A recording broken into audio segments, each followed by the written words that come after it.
thing is, I do believe there was talk about these things. I believe if we study history, the Confederates were able to shoot pterodactyls, back in the Civil War, and they spread these things out. Anybody can look it up online. Google it They yourself. spread these things out, and this is a historical fact. So, they spread this thing out, and it's got a huge winglet. It was a pterodactyl they shot. So, of course, these things have been around. Now, they went extinct, obviously, slowly, but surely. And so... What I'm saying is Jesus wrote a dinosaur to work. That's history. It's in the Bible. How to Train Your Dragon. Historical facts. And if you don't believe it, do your own research. Pull up Google. You'll find the picture, I promise. Oh my God. Thank you, John Gleason, Godless Engineer, for gifting me this beautiful moment. Y'all remember when they tried to cancel Steven Spielberg for posing with an animatronic triceratops animal rights activist? Back it up. Hit it from the back. Cloaca. Historical facts.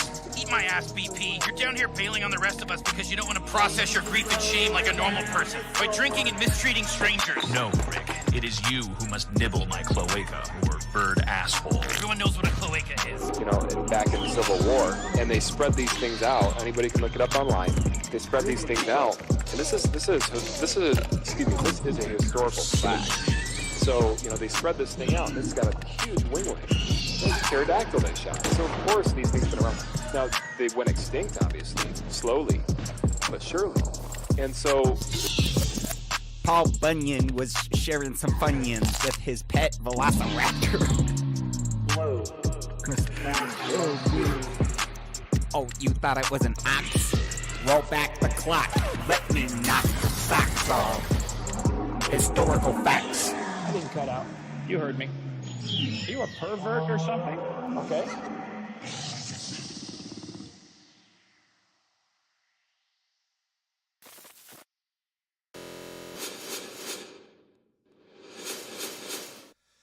What's up, heathens?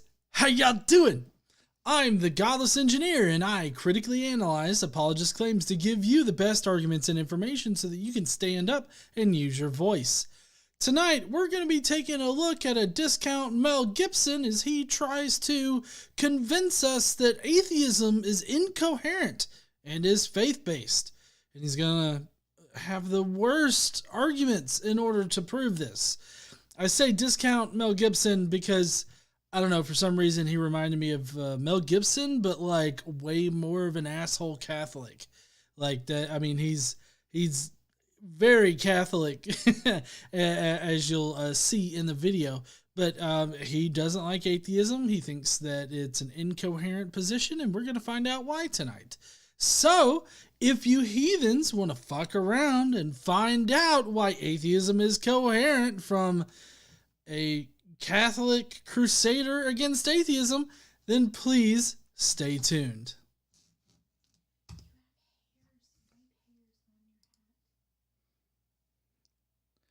I have hairs on my hat.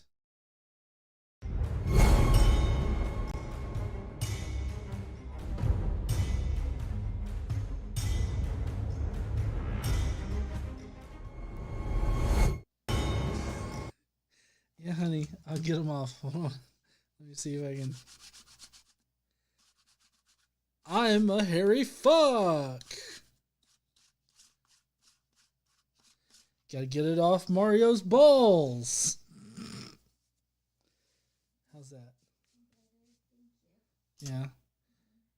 Apparently it was bothering KC. All right. So, before we get into the show tonight, just to let you guys know, we have selected the charity that we're going to be donating to this month.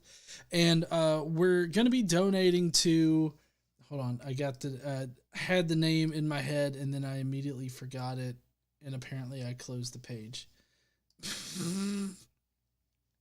Hold on, I'm getting there. It's called Our Rescue, and it's the Operation Underground Railroad. And what they do is that they simply exist as a charitable organization to rescue children from sex trafficking and sexual exploitation.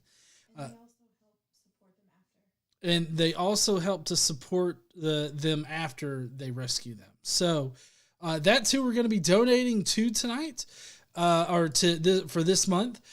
If you would like to help us donate, you can send in a super chat. You can join the Skeptic Mafia, or you can simply watch our videos and share them with your friends. All those ways help. Recently, I've had the super thanks on videos. So if you feel so inclined to be super thankful for one of my videos, that would also help because a portion of all proceeds that we make off of Godless Engineer will go to a charity every month, and this month we're doing the Operation Underground Railroad. We got Doubtful Form. Woo! That's KC's money. Giving KC some money. You should have listened to KC. 3 questions. Yeah. Hey, listen, okay? It's a group effort. We all have to select, and the one that gets the most votes is the one that wins out. So, I mean, maybe campaign a bit more in the comments section. We do have Alex Baranowski donates in Andrew Tate's name. That's a good donation. Hey, dipshit. This person just bought you a beer. We do have a special birthday tonight. Somebody that's here nearly every stream. We have Vanta's birthday is today, so I just wanted to take time out and celebrate Vanta's birthday. Happy birthday to you. Happy birthday to you. Happy birthday to Vanta's. I try to come up with different chords. Happy birthday to you. Xander's birthday was this week, and I sung even worse for him. It was. Casey says it was terrible but wonderful at the same time. It was terribly wonderful. But yes, happy birthday there, Vanta. I hope you had a great day today. We do have a little bit of a sort of truncated stream. I couldn't convince Brosivas to get out here tonight. What? Yeah, sorry. He'll be back next week, though. I know everybody loves Brosivas way more than me. But, no. We do have Today I Learned, and we have some comments to go through. And then, of course, we got the response video with a stuntman for Ric Flair. I heard somebody compare him to Ric Flair. Woo! That's some bullshit. Anyways, so we do have all of that to get through tonight. Feel free to do super chat. Let us know what you think about any of the comments, the video, or anything like that, so that we can donate some more to the Operation Underground Railroad. So let's jump on into it, shall we? Oh, I gotta get mine. Can't forget. I gotta sing some more. Y'all gotta listen to me sing. Today I learned. Never had one lesson in my life. You wouldn't be able to tell? No? Okay. We're gonna start off with some Florida man type shit. First of all, we get Santa's Little Helper did a super chat saying, "Woo! Bullshit!" Just a little bit of money. Thank you there, Santa's Helper. I appreciate you.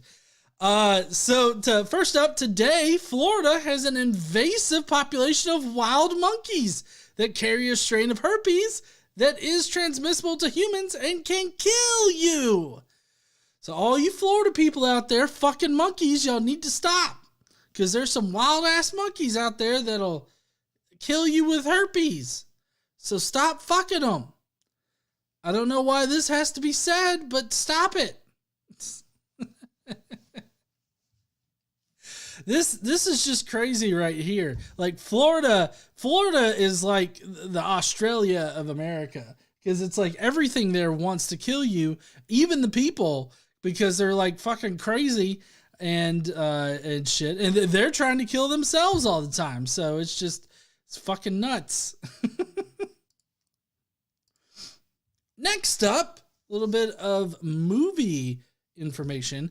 In 2019, Assad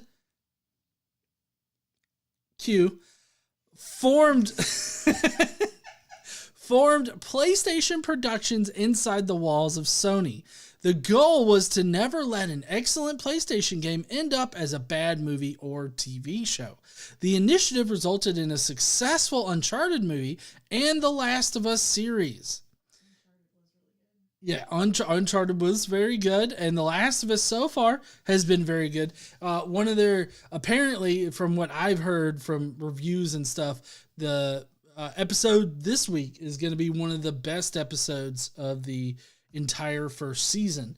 And because of all the reviews and how well it's doing on the HBO platform, it seems like they're going to be very motivated to do a second season at least.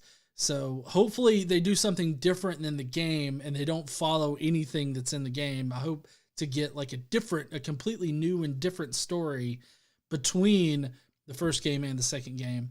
I mean, I think that would be great. 'Cause more Pedro Pascal. I mean, I think everybody would love more Pedro Pascal. But anyway, so that's a little bit of movie information for you. And today I learned about movie shit. And then finally, there's a study out there that shows that non-religious individuals hold a bias against Christians in science due to perceived incompatibility. I wonder why. Why could there be a slight bias against Christians in science? In scientific fields of study. I mean, it couldn't be the belief in a resurrected Jew, could it? I mean, I don't hold a bias against Christians in most aspects of scientific inquiry, but I would have to say that I would initially be way more skeptical of somebody making a grand claim based on whatever kind of science whatever kind of investigation they were doing. If they made some kind of grand claim, grand conclusion, I think that I would probably have a lot more skepticism about their conclusion, given their proclivity to believe in fantastical things. So I think in that respect is where I land, but this is kind of an interesting story that about how non-religious individuals hold a bias against Christians in science, and I don't think that it's undeserved, considering the beliefs of Christians, depending on your Christian belief, because it's pretty varied, just like every other demographic out there. It's like it's pretty varied. But anyways, that's going to be it for today. I hope y'all learned something. I know I did, but of course, now we have more songs from me, of course, but also comments. Comments of the day. Prepare to face bomb yourself in the next week. Oh man, I love that. I love that little very simple animation there. We got to throw on our conspiracy comment background here, because we're getting into the weeds today with the comments. So as you guys know, I've been doing a lot more shorts, and I've been doing a lot more shorts where I respond to other people's shorts. And so, one of the people has been Andrew Tate, because he's been big in the news and everything like that. So a lot of his shorts have been popping up in my feed, and he has a lot of shit to talk about atheism and, reasons to believe in God and everything like that. I don't think that this was it. I think that, I was mistaken. I think that this is a completely different guy, but in any case, So this guy, Richard Spar, says, cancel this man. Fuck, honey, did you know that we got canceled? I mean, it's not the first time. It's not the first time we've been canceled? No. Fuck shit, we need to take all this conspiracy shit down and everything. We just need to stop, giving to charities and shit because we are canceled, y'all. Mm-hmm. Whew. Darren Wright says, I always look into your shorts. Casey said, pervert. Richard continues with, obviously you have not taken stock of the blessing that is humanity.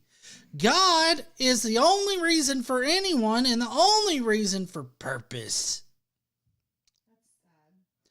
Yeah, I mean, maybe you should quit drinking all that beer, GE. We got a super chat from Deviant Outcast who says humans are the only species with two different types of lice, head and genital lice. Lice are species specific, but we share one of them with orangutans, I believe. Guess which one? Oh, it's probably the dick lice. It's the dick lice? Casey goes, it's probably the dick lice. If I had to put my money on one of them lice, head or the other head, it'd be the other head. It's the dick lice.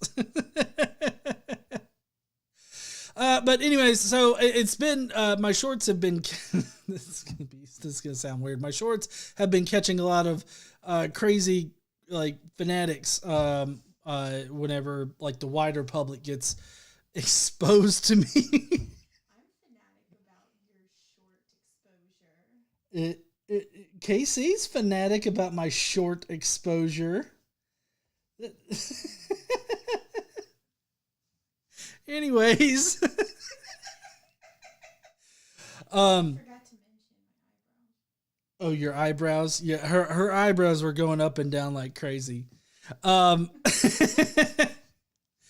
anyways, so this is just one of the crazy people. We've got some more crazy people that are coming up.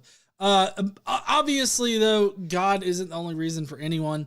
I don't even know what in the fuck that's supposed to mean. Just a little bit of money.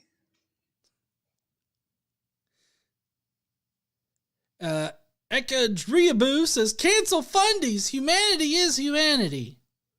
I agree. Humanity is humanity. Doubtful Form says, KC is going to make you pivot your head off. Hey, I don't know if y'all know this, but every time you donate, the Lord cries. Me, turning my head.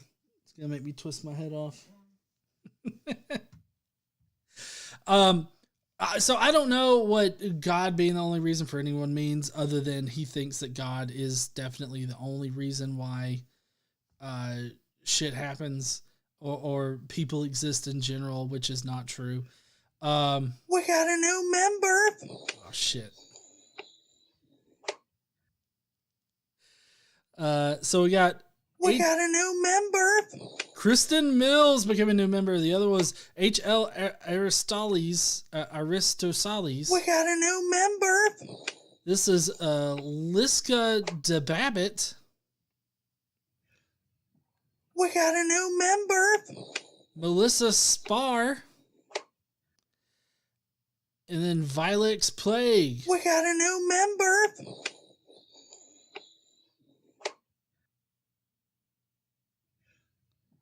We got a new member. Shit. Okay, it's gonna repeat them for whatever reason. I don't know why. Laurel Sagan says, "Happy 6 years for the Daily Bible Podcast. When is that coming back? Hope you and Casey had a good Xmas. Hi from New Zealand." Laurel, it's gonna be coming back soon. I was supposed to have one up this week, but got caught by the limited to no ads, and then it actually got officially confirmed by Human Review. Limited to no ads. What? Yeah. Yes. Well, apparently they didn't like it. We might have said fuck way too many times. They can fuck off too. They can fuck off too? That's right, hun. But it will be coming back next week. So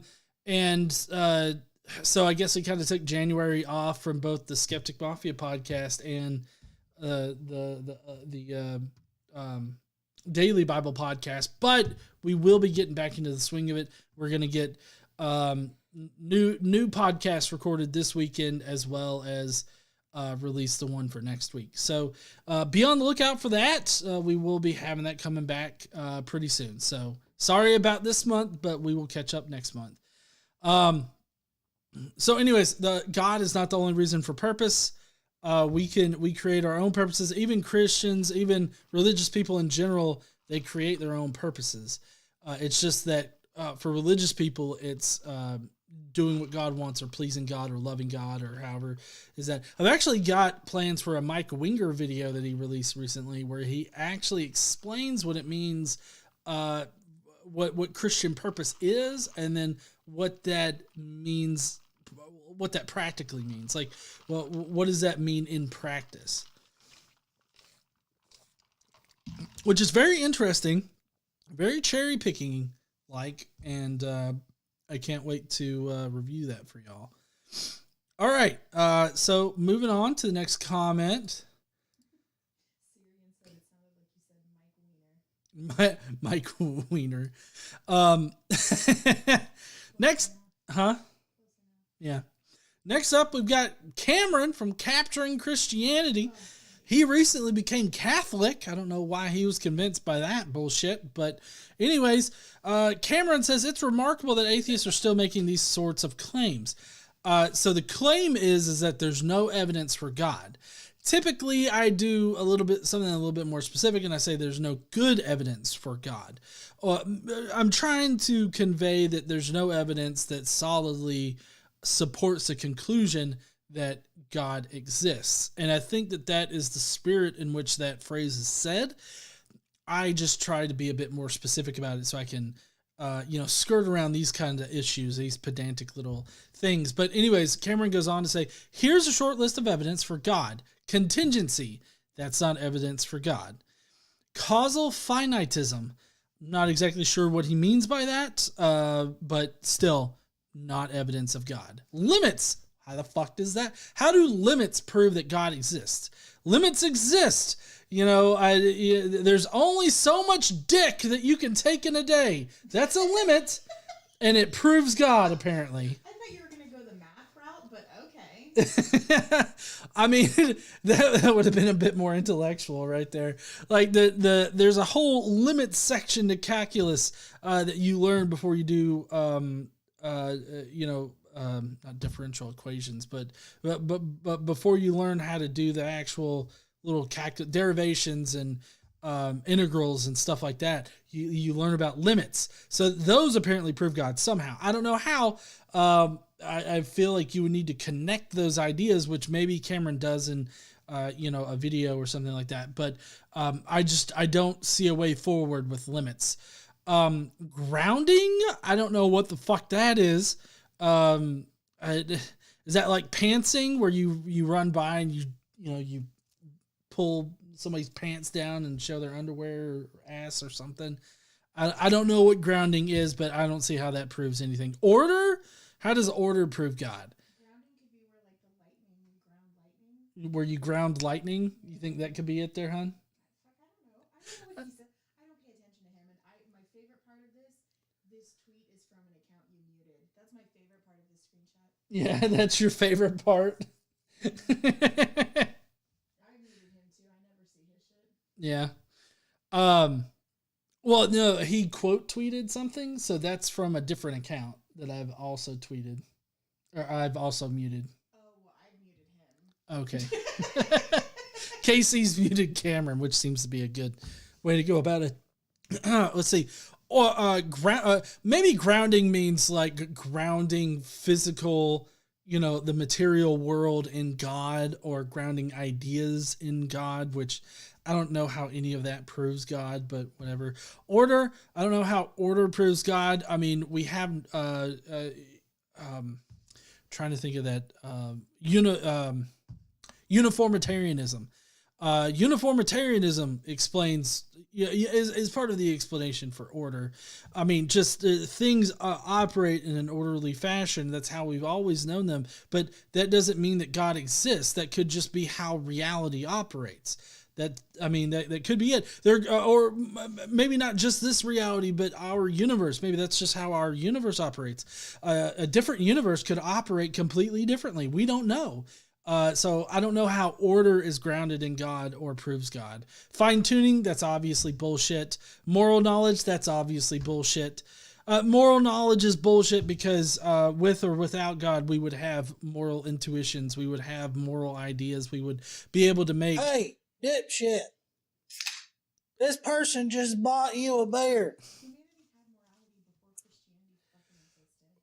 Right, exactly. We already had a sense of morality before Christianity existed, before Judaism existed, before any kind of religion actually existed. We could make, we could come to moral conclusions about things. So moral knowledge, I don't think proves anything. Consciousness, while we don't exactly understand consciousness like in its entirety, we definitely know it's not magical. Like we know that it is it's due to the complex chemical reactions in our complex central nervous systems. That's how consciousness arises. So there's nothing magical about that. Then he's got this new thing called psychophysical harmony. And I don't know what the fuck that means. I haven't looked at his video yet, but it sounds like woo shit is what it sounds like wooey woo shit. I believe I heard Ocean kind of talk about it, and he was actually really surprised Cameron was duped into that particular proof for God. And then there's beauty. That doesn't prove anything. Beauty is in the eye of the beholder, which is just a way to say that beauty is subjective. Everybody has their own subjective idea about what beauty is. Beauty is just an emotion that we feel in our brains. It's an experience that we have that's brought on by chemical reactions. So there's nothing magical about that. And proper function, I don't know what the fuck that means. I guess like proper function meaning the universe and this reality works just the way that it does it properly all the time. But you could pick it at any moment in time in our past and we wouldn't understand why certain things happen, and certain things seem like they're random or whatever, but we later find out that they're not random. So, I mean, proper function, I don't see how that actually proves God. I would think that proper function would just prove that that's a basic part of our reality of our universe. Zachary Lahaki had a good point. Okay. If beauty proves God, what is ugly proof? If Zach Lahaki said, if beauty proves God, what does ugly prove? Demons? Yes. Proves demons. Ugly proves demons. You an ugly person, your personality's ugly, it's demons, right? No personal responsibility, of course. Yeah, but Joel Osteen, I mean, he's a pretty fuck. No, he's not. I mean, he works hard to look pretty. Huh? You have terrible taste in men. I have terrible taste in men? No, I'm just saying, I'm not saying... I'm just saying that he works hard to look very pristine and nice and he looks pretty. Clean, but he ain't pretty. Well, but there are people that consider him beautiful. Really? I'm sure there are. I mean, I'm. I don't know. I have a hard time getting past the ugly inside. I'm sure that there are several girls in his congregation that sing "Grease Lightning" while looking at him. Did a super chat. Alex Baranowski did a super chat saying, "I don't operate in an orderly fashion." Sometimes I don't either. My blood sugar definitely fucking doesn't. So anyways, obviously Cameron has a lot of content over all of these different proofs that he feels prove God. I'm not convinced by any of them, and I don't think that they can really count as evidence. In fact, the response that I gave to him was that let me see if I can pull up this GIF.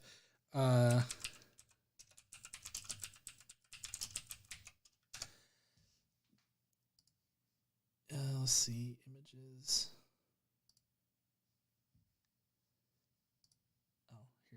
There's a GIF. I wonder if I can. Oh, why did it come in as a? Okay, There we go. I got it.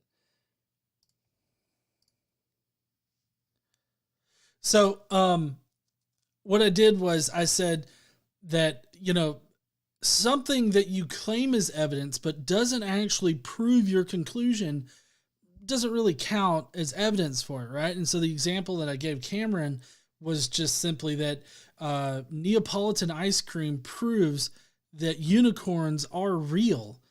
And so, I mean, that would be evidence of unicorns, but the evidence that I provided him was this. I mean, we got video evidence, and I mean, it's not exactly Neapolitan. It's more like rainbow ice cream, but I mean, you know what I was kind of getting at with the Neapolitan.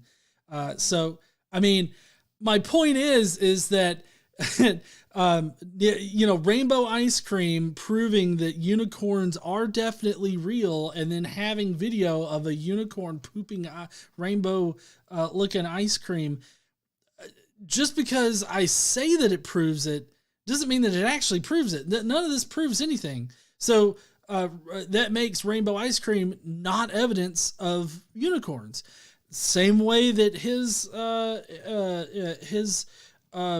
supposed evidence in this right here, it doesn't prove God, so does it really count as evidence? I don't think so. I don't think that it counts as evidence for God if it doesn't actually substantiate the conclusion. All you have is the claim that they do. So I don't know. That's my take on it. Unicorn shit. I unicorn shit on his tweet. Oh, man. All right. This one I just don't understand. Yeah. They use aborted fetal cells to flavor Coke and Mountain Dew, to name a few. It's freaking true. And yes, it's very disgusting and disturbing. I don't know why they have this fetish about aborted fetal cells. Aborted fetal cells are just fucking in everything, apparently, according to these conspiracy Laden Fox. They just think that, aborted fetal cells, they're everywhere. Mountain Dew, Coke, Diet Coke has fresh aborted fetal cells in it. Also, peach flavored moonshine. Oh, I saw, I think Philly 3000 asked me what I was drinking tonight. Obviously it's near translucent, so it's just going to go right through me, but it's Diet Coke and peach moonshine, which I have to say, I don't like the nicely flavored moonshines because they always really suck on alcohol content. Because like the alcohol content in these flavored moonshines is less than what's in like Jameson whiskey, which, I mean, Jameson whiskey's only got like 45% alcohol in it. So this is like less than that. So it's not all that great. I think it's like 25% alcohol maybe. I got some Blue Flame moonshine down there that I'm going to be working on next. I got to be careful with that because that'll fuck you up quick. It's like 120 proof and like it's damn near 50% alcohol. It's absurd. Alex Baranowski has a super chat saying, I heard... Hey, I don't know if y'all know this, but every time you donate, the Lord cries. Lord is sobbing right now like a little bitch. Alex Baranowski said, I like hard alcohol because beer has too many calories. Yeah, see, that's the problem that I have with beer as well, is that it well, not just that it has too many calories, but it has a lot of carbs in it. I love me some craft beer, but it's just, at that point you're drinking it for the taste, and I don't drink beer for the taste. I'm just saying, like, I do love my mixed drinks with liquor and some kind of mixing soda or flavored drink. That's what I like, because I don't have to drink all that much of it in order to get, the buzz on. Anyways, so yes, very crazy. This person's ridiculous. Now back to some comments from the channel. Godless Engineer, interesting answers, especially when you say humans are who give us rights. And just who are those humans that give us rights? And even why should I obey those humans? Why not make my own rights? It's just fucking idiotic. So this was a response to a short that I did, and the short was against Matt Walsh. You know Matt Walsh, he's a transphobic asshole, conservative commentator. Listen, I don't care what you say. He was literally shitting in the holes. Peyton Dooley says Texas is trying to pass a law that companies have to label food that contains aborted fetus parts. You know, if they would have passed that law, fine, because like all things are not going to have aborted fetal parts in it.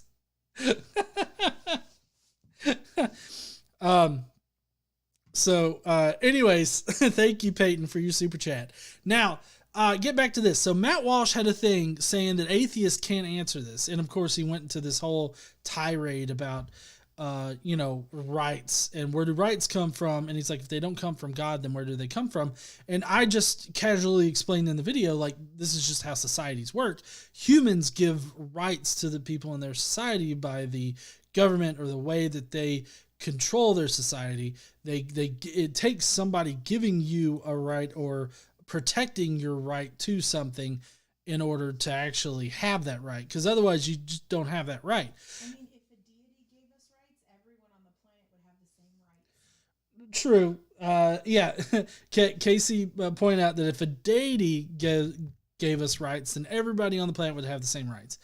And what it really takes is somebody who thinks they know what rights that the deity wants to give us. They have to protect those rights for, everybody, or they have to, instantiate a system where those rights are protected. And so even on the whole God idea, it's still humans that are allowing other humans to have these rights and dictating what rights they have. And then, he's like, why should I obey them? Well, I mean, obviously you can choose not to obey them. That's what plenty of people choose to do on a daily basis. But they will either end up in jail, or they'll end up dead, or I guess maybe one of the two. I mean, or they could just get away with it. Like, I mean, people, speed all the time. I mean, they break laws of the road and other laws all the time, and they're not punished for it. So, I mean, yeah. And then why not make my own rights? Well, there's two ways in which you can mean this. Like, make your own rights as in you're going to live by your own rules. And I mean, depending on how much that differs from the society that you live in, I mean, I feel like you could be in some trouble there. Like, you'll end up in jail quick.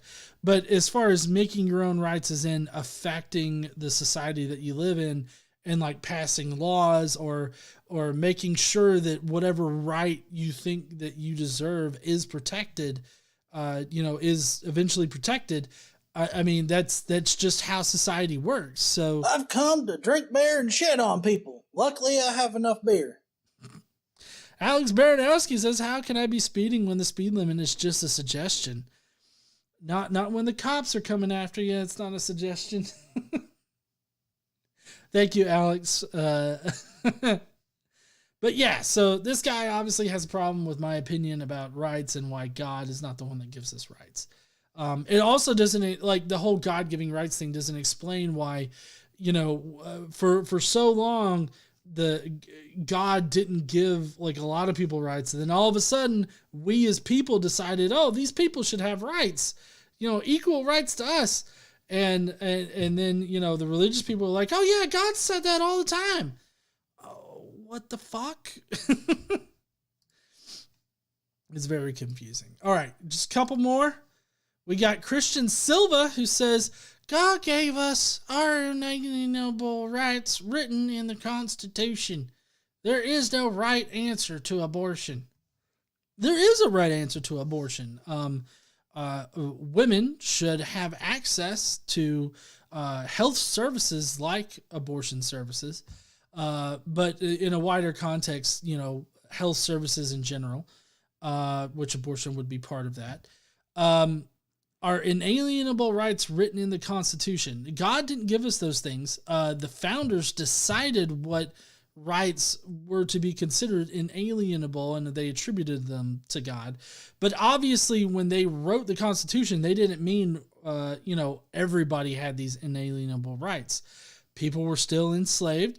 The slave trade took place for, you know, what, 100, at least 100 years, a little bit less than 100 years more. Like, the slave trade was still active up until 1865. Yeah, I don't know that that's true. I know at some point, are you talking about from Africa to here? Well, I just meant the practice of slavery in America. Oh, yeah, because I think at some point, I'd have to brush up on the history, but I think at some point they stopped bringing slaves over from Africa. Yeah. But they could still trade within the U.S., but they didn't. I don't remember when that happened, but I think there were two separate events. Well, I mean, slavery was legal in the United States up until, 1865 or sometime around there. And, I mean, if that were true, that these are inalienable rights, like the right to life, liberty, and pursuit of happiness, then we weren't even following that. Like the framers of the Constitution weren't following that. So this comment just literally makes no historical sense whatsoever. And then finally, we got this guy who's kind of like he's both right and wrong in different ways. So he goes, this is Old Country Boy is the account. He goes, I think ultimately it is the woman's decision, but you have to admit that you were killing a human being, but growing up on a farm, sometimes you have to kill a baby. Like, for instance, I had to kill a whole bunch of baby kittens. Fuck. I don't know what the mother got into. Those kittens were all deformed. They look like that guy in RoboCop. Is he talking about Red from RoboCop? Like when Red Foreman was in RoboCop? Or I don't know. Anyway, they got all this, all the chemicals spilled on him. Yep, it was Red Foreman in RoboCop. I was like 10 years old, and that is a bitch. And I can never get it out of my head. Needless to say, I killed those kittens. Sometimes you got to kill a baby. Kittens aren't human children. Yes, kittens are definitely not human children. Not that I'm saying go call the kitten. Right. We're definitely not saying that it's okay to kill kittens, but kittens are not baby children. But also, you're not killing a human being in abortion. Most abortions occur for the before the 12th week, and at that point it's really just a collection of cells. I mean, it's a little bit more formed near to the end of the 12 weeks, but it's still just like most of the time, most of the abortions that occur, I mean, you just got to take like some pills or something to have a chemical abortion, which is basically just forcing your body to abort the baby. And not a baby, sorry, the blastocyst or whatever's forming there. Evacuate the uterus. Yeah, it evacuates the uterus. And the later term abortions, nearly all the time, are done for medical reasons. And the later term abortions that are done that are not for medical reasons are generally because abortion access has been limited in that area and they couldn't get to a abortion provider until later in the pregnancy. Yeah. Maybe you should quit drinking all that beer, G.E. Vanta Blue says, is he advocating killing anyone born with a deformity of any kind? I don't know about that. That's what it seems like. It definitely does seem like you could easily make that argument from what he has said here.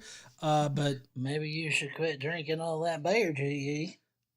I would hope that he's not making that argument, but also I can't say whether or not he actually is. Alex Baranowski says it's not a blastocyst when you abort it. It's got to be implanted for the pill to work, and the embryo is what implants, not the blastocyst. Okay, so the embryo is what implants. But in any case, it just, the uterus is evacuated. It's not a baby. That's the point. Yes, that's right. It's not a baby. This was a lot more fucked up when, because I read the very first part of it. I'm like, oh, I got to respond to this on the stream. But, he went to a pretty fucking dark place. Yeah. Sometimes you just gotta kill a baby.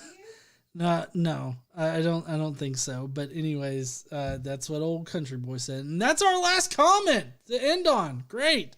All right. So we're gonna go right on into the response video right now. Normally we would have Brosivas come on to give us a little bit of a TED talk, but he had too much birthday cake this week from Xander's birthday party, I guess. He's sleeping it off. But anyways, so we're going to head on over to the response video right now.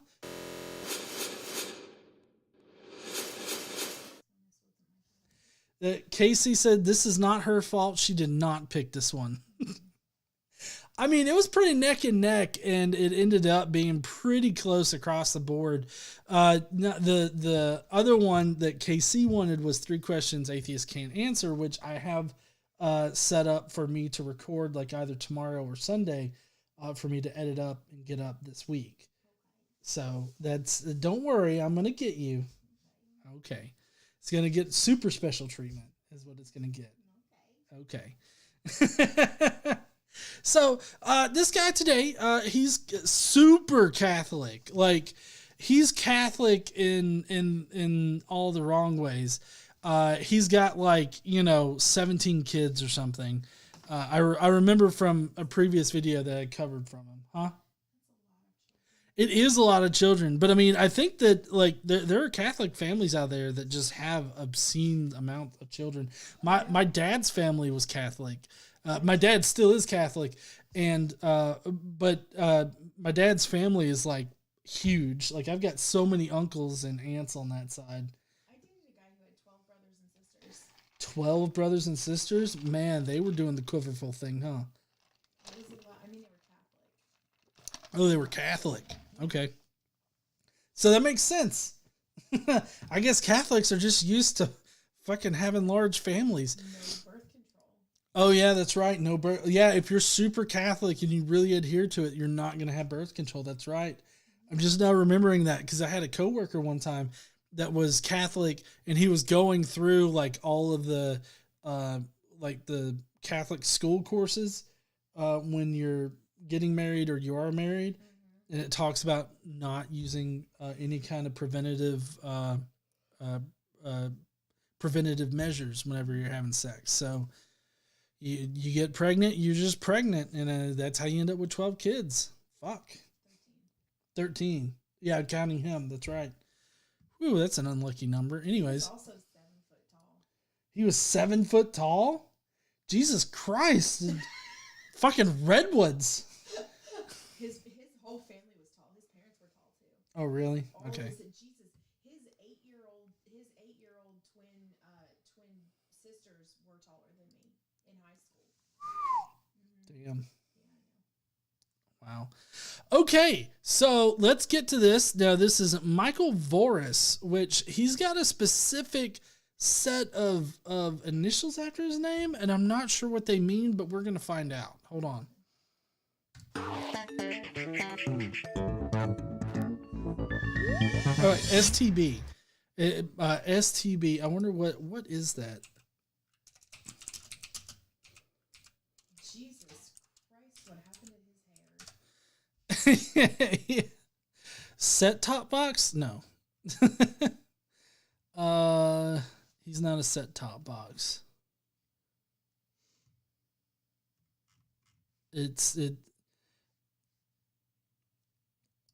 STB. Bachelor's. Oh. Sacred Theology is a Roman Catholic ecclesiastical degree that ensures a solid knowledge of theology and a strong foundation in Catholic doctrine. I've never actually seen this before. Bachelor of Sacred Theology. That's interesting. What? That's so dumb. Why would you waste your money doing something like this? Why would you waste your money doing something like this? I mean, it's pretty obvious. I mean, he's Catholic as fuck. He's probably he's a Catholic apologist or something. I'm not sure what he does for money or anything. You might as well get a degree in fucking basket weaving. KC said that you might as well get a degree in basket weaving. You'd make more money doing that. You think so? Well, I don't know. Fucking on Etsy, you could probably make a pretty good penny. Yeah, I know. You make them look fancy as fuck, you could sell them for $50. Yeah, but these people are pretty good at taking advantage of old people, and they just grift. Oh, they grift? Yeah. Yeah. I mean, I'm not sure what he does, but in any case, I mean, so I initially described him as Mel Gibson, but even more Catholic. I'm not sure if the even more Catholic part's true, but he does kind of give me this Mel Gibson vibe. But now that somebody has said Ric Flair, I can't help but to see Ric Flair's younger brother. I expect him to be like, woo! We are going to defend Christ. And he's gonna have a cape. It's like, woo! And he's just gonna woo all over the fucking place. But anyways, he's Michael Voris, and this is the Vortex. He's gonna do this thing with his pen where he goes like, it's a fucking toilet.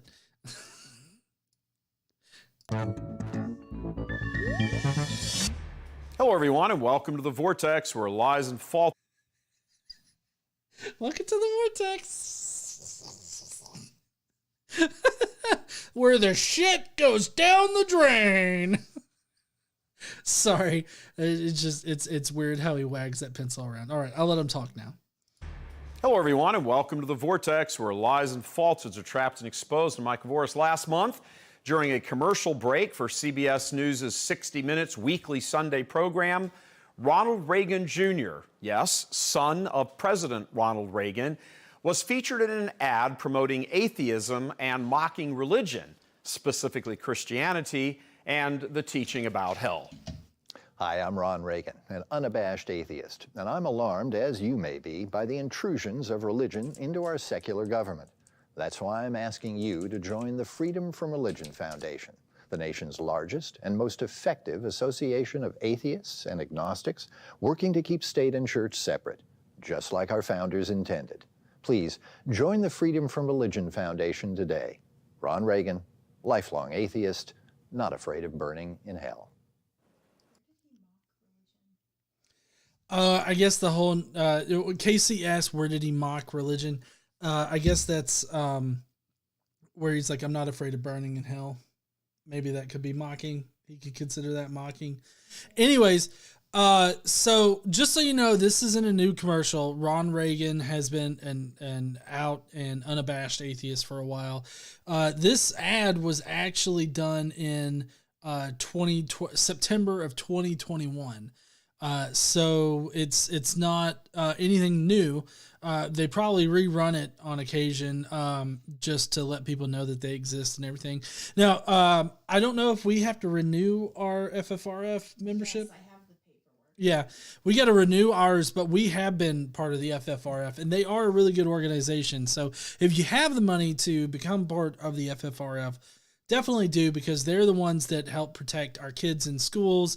They're the ones that I contact if there's ever any kind of violation at like any of Xander's schools, which I have had to contact them, and they have sent a letter to a school that Xander was attending because they violated the separation of church and state, and they were able to handle that anonymously for me. So I just feel like if that guy thinks this is mocking, he's very sensitive. yeah, KC said that if that guy felt that it was very mocking, like that ad, then hold on, what did you say? No, if the guy thought that ad was mocking, Right. he's very sensitive. Oh, he's very sensitive. That's right. Would I can turn on your mic for you? Okay. Anyways, so he apparently is very offended by this. Maybe. I don't know. They always seem to have a problem whenever atheists like speak out and just make themselves known. Like it's, whenever we are prominently displayed in a non-negative way, like in media in general, for some reason, they always take it as like an attack on them. I don't know why. That was just basically Ron Reagan saying that, he's an unabashed atheist, FFRF, become a member, and, Ron Reagan's not, he's not afraid of burning in hell. and all this other stuff. So there's nothing in there that's mocking whatsoever. I've done way more mocking of religion in this show than he did in that commercial. He just would think that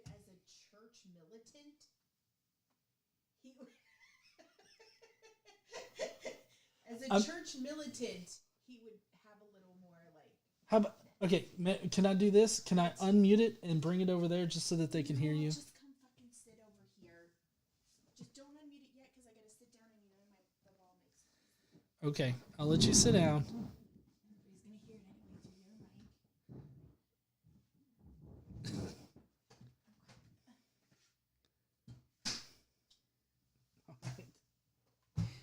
Hi, y'all.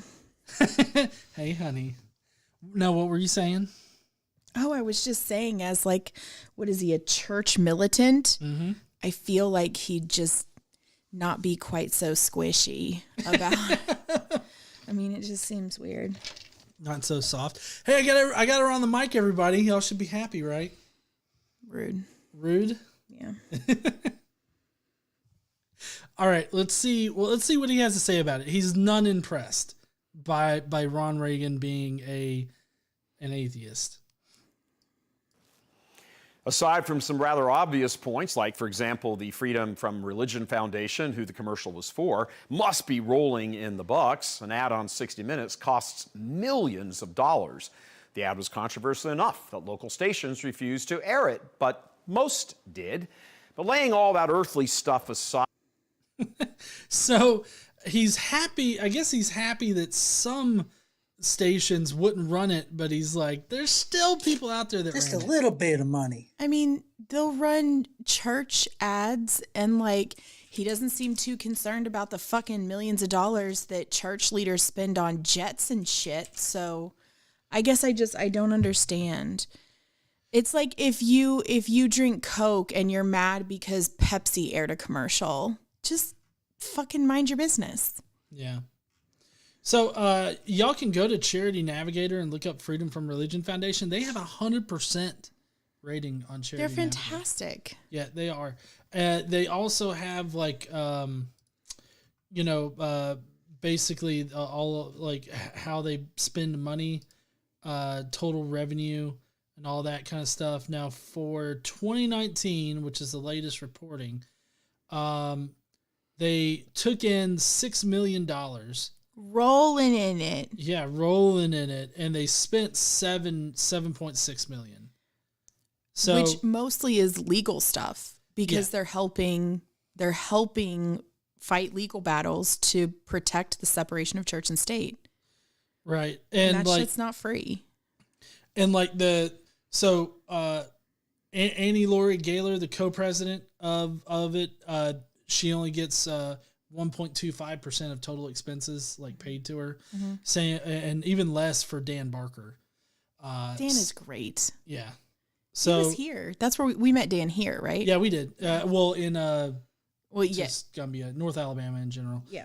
But anyways, they're a really great organization, and yeah, they do take in a lot of money, but they also do a lot of like fundraising, but they also provide a lot of great legal services and everything like that. So, but he seems to be very upset. Well, not very upset, but he does seem a little bit upset that like there's a big atheist organization that has millions of dollars at their disposal. Really, $6 million is really not that big. It's not for a charity of the size of the FFRF. It's really not that big. Yeah, for what they do, it's really not that big of a charity or company even. Like $6 million is not that much, right? When you're talking about what you're talking about. Yeah, and I don't even know how much. Let's see, how much does it cost to run on 60 Minutes? No, Jonathan Hanachek, I don't care how much money you send. I am not singing happy birthday, but I do hope you have a great birthday tomorrow. So, a survey among media buying agencies showed that a 30-second TV ad during the broadcast of 60 Minutes during the 2020-2021 season cost around $130,000. So, I mean, Millions. It's not going to be millions. Millions, honey. He said it. Millions. It's true. And you know how we know? Because he has a swirly pencil. Yeah, it's a swirly pencil. Yeah, so, I mean, obviously the 130,000, that's like, I mean, that's just over, you know, that's probably close to like 1.3% or something, or maybe 1.5% of how much money they took in. So, I mean, it's not all that, like, he makes it out to be like it's a much bigger commitment than it actually is. Of course, I don't know how many times it ran during the 60 minutes. Like, I don't know if like every single break they'd run it, so it ended up being a million. I highly doubt it. That's not typically how commercials work. Yeah, well, sometimes. So there are some times where you get commercials that are just repeated every single Yeah, I time. mean, occasionally, yeah. But I mean, not during 60 minutes. No. But anyways, so yeah, he's upset over it. Now he's going to go into his whole spiel about atheism being incoherent. Great. Let's jump to the theological and philosophical. Atheism must define itself in the negative, as in we believe in not God. Well, then what precisely in a positive sense do you believe? Not God has to be the answer. I mean, I feel like he's like doing this whole definition of atheism thing, but just in a worse way than it's normally done, because atheism is just not believing in a God at its base. Now, I'm not saying that is how everybody defines y'all know it. what? Anytime is a good time for a beer. Daniel M says, I'm a bit late. David says, good night. Good night there, David. I hope you have a great night and a great weekend. Sleep tight, bud. But for one thing, I hate the discussion on the definition of atheism. But in any case, at the very basic level, atheism is just not believing in a God. If you don't believe in any gods, then you're essentially an atheist. You can call yourself an atheist. Of course, people have different ways of going into the whole definition game, but that's what it means. He's trying to manipulate how we use the word atheism, or how the word is constructed, in order to make it into some kind of like positive assertion that God doesn't exist. You don't say. An apologist misrepresenting something. Woo! I know. Can I also take issue with this fucking graphic? Can we look at this real quick? Yes.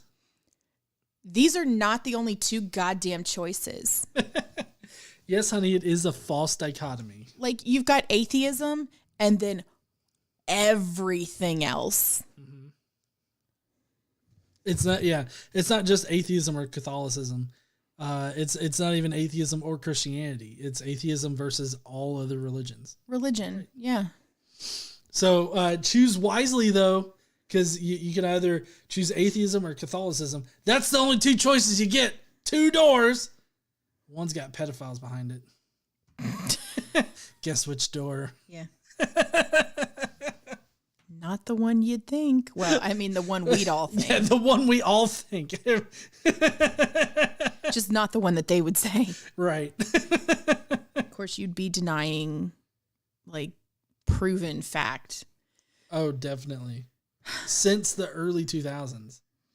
As far as, like, when we started to prove that these things were happening. Oh, like real investigations into it. Right. Yeah, because before they didn't do real investigations into it. They just hit it all. Yeah, they did. They were. Maybe you should quit drinking all that beer, GE. They were experts in it. The Catholic Church had what I think the first time that I heard about it, the Catholic Church had about $6 billion set aside to pay off families of abused children. That's an annual fund. Yeah, annually. Yeah, that's an annual fund. Yep. Just in case anybody was wondering. I can't remember if it was 4 or 6. I think it was 6. Was it? I can't remember exactly. It was billions to pay off victims of priests molesting and sexually exploiting children. So billions. Mm-hmm. So whatever number it is, it's too fucking much. Exactly. Polly Pocket says, just Googled, the Catholic Church is worth $30 billion USD. Oh yeah, I mean they rake in the money every single year. Can you imagine how bad their rating would be on Charity Navigator? Well, here's the deal though. It's really hard to evaluate how much the Catholic Church is worth, like how much it's valued at. How much they bring in is a little easier because that's, how much money they take in from their congregants every year and raise. I mean, they don't have to report. They don't, I guess they don't have to, but it's easier than evaluating how much the Catholic Church is worth, because when you talk about how much the Catholic Church is worth, the Catholic Church, similar to Mormonism, they have really, they've bought up a whole bunch of property. Like they just own so much shit all over the world. And so it's really difficult to evaluate exactly how much the Catholic Church is worth. I don't know if y'all know this, but every time you donate, the Lord cries. That's right. He's crying because it's not going to him. See, first we got Daniel M. with a member chat saying, in my experience, most religious people, not all, feel that if you don't believe their specific brand of religion, it's atheism. That's a good point. There are a lot of, like Islam in general paints, everybody that's not Muslim as being an unbeliever or an outsider or whatnot. Similar thing happens in Christianity too. But just in general, in most denominations, I think of Christianity, it's not that they deny other people are Christian, but they definitely think that they're definitely not going to be accepted into heaven or whatnot. Like in some denominations feel that way. Like dipshit down in Arizona, Stephen Anderson. Oh, I mean, he thinks that, well, he's of the opinion once saved, always saved.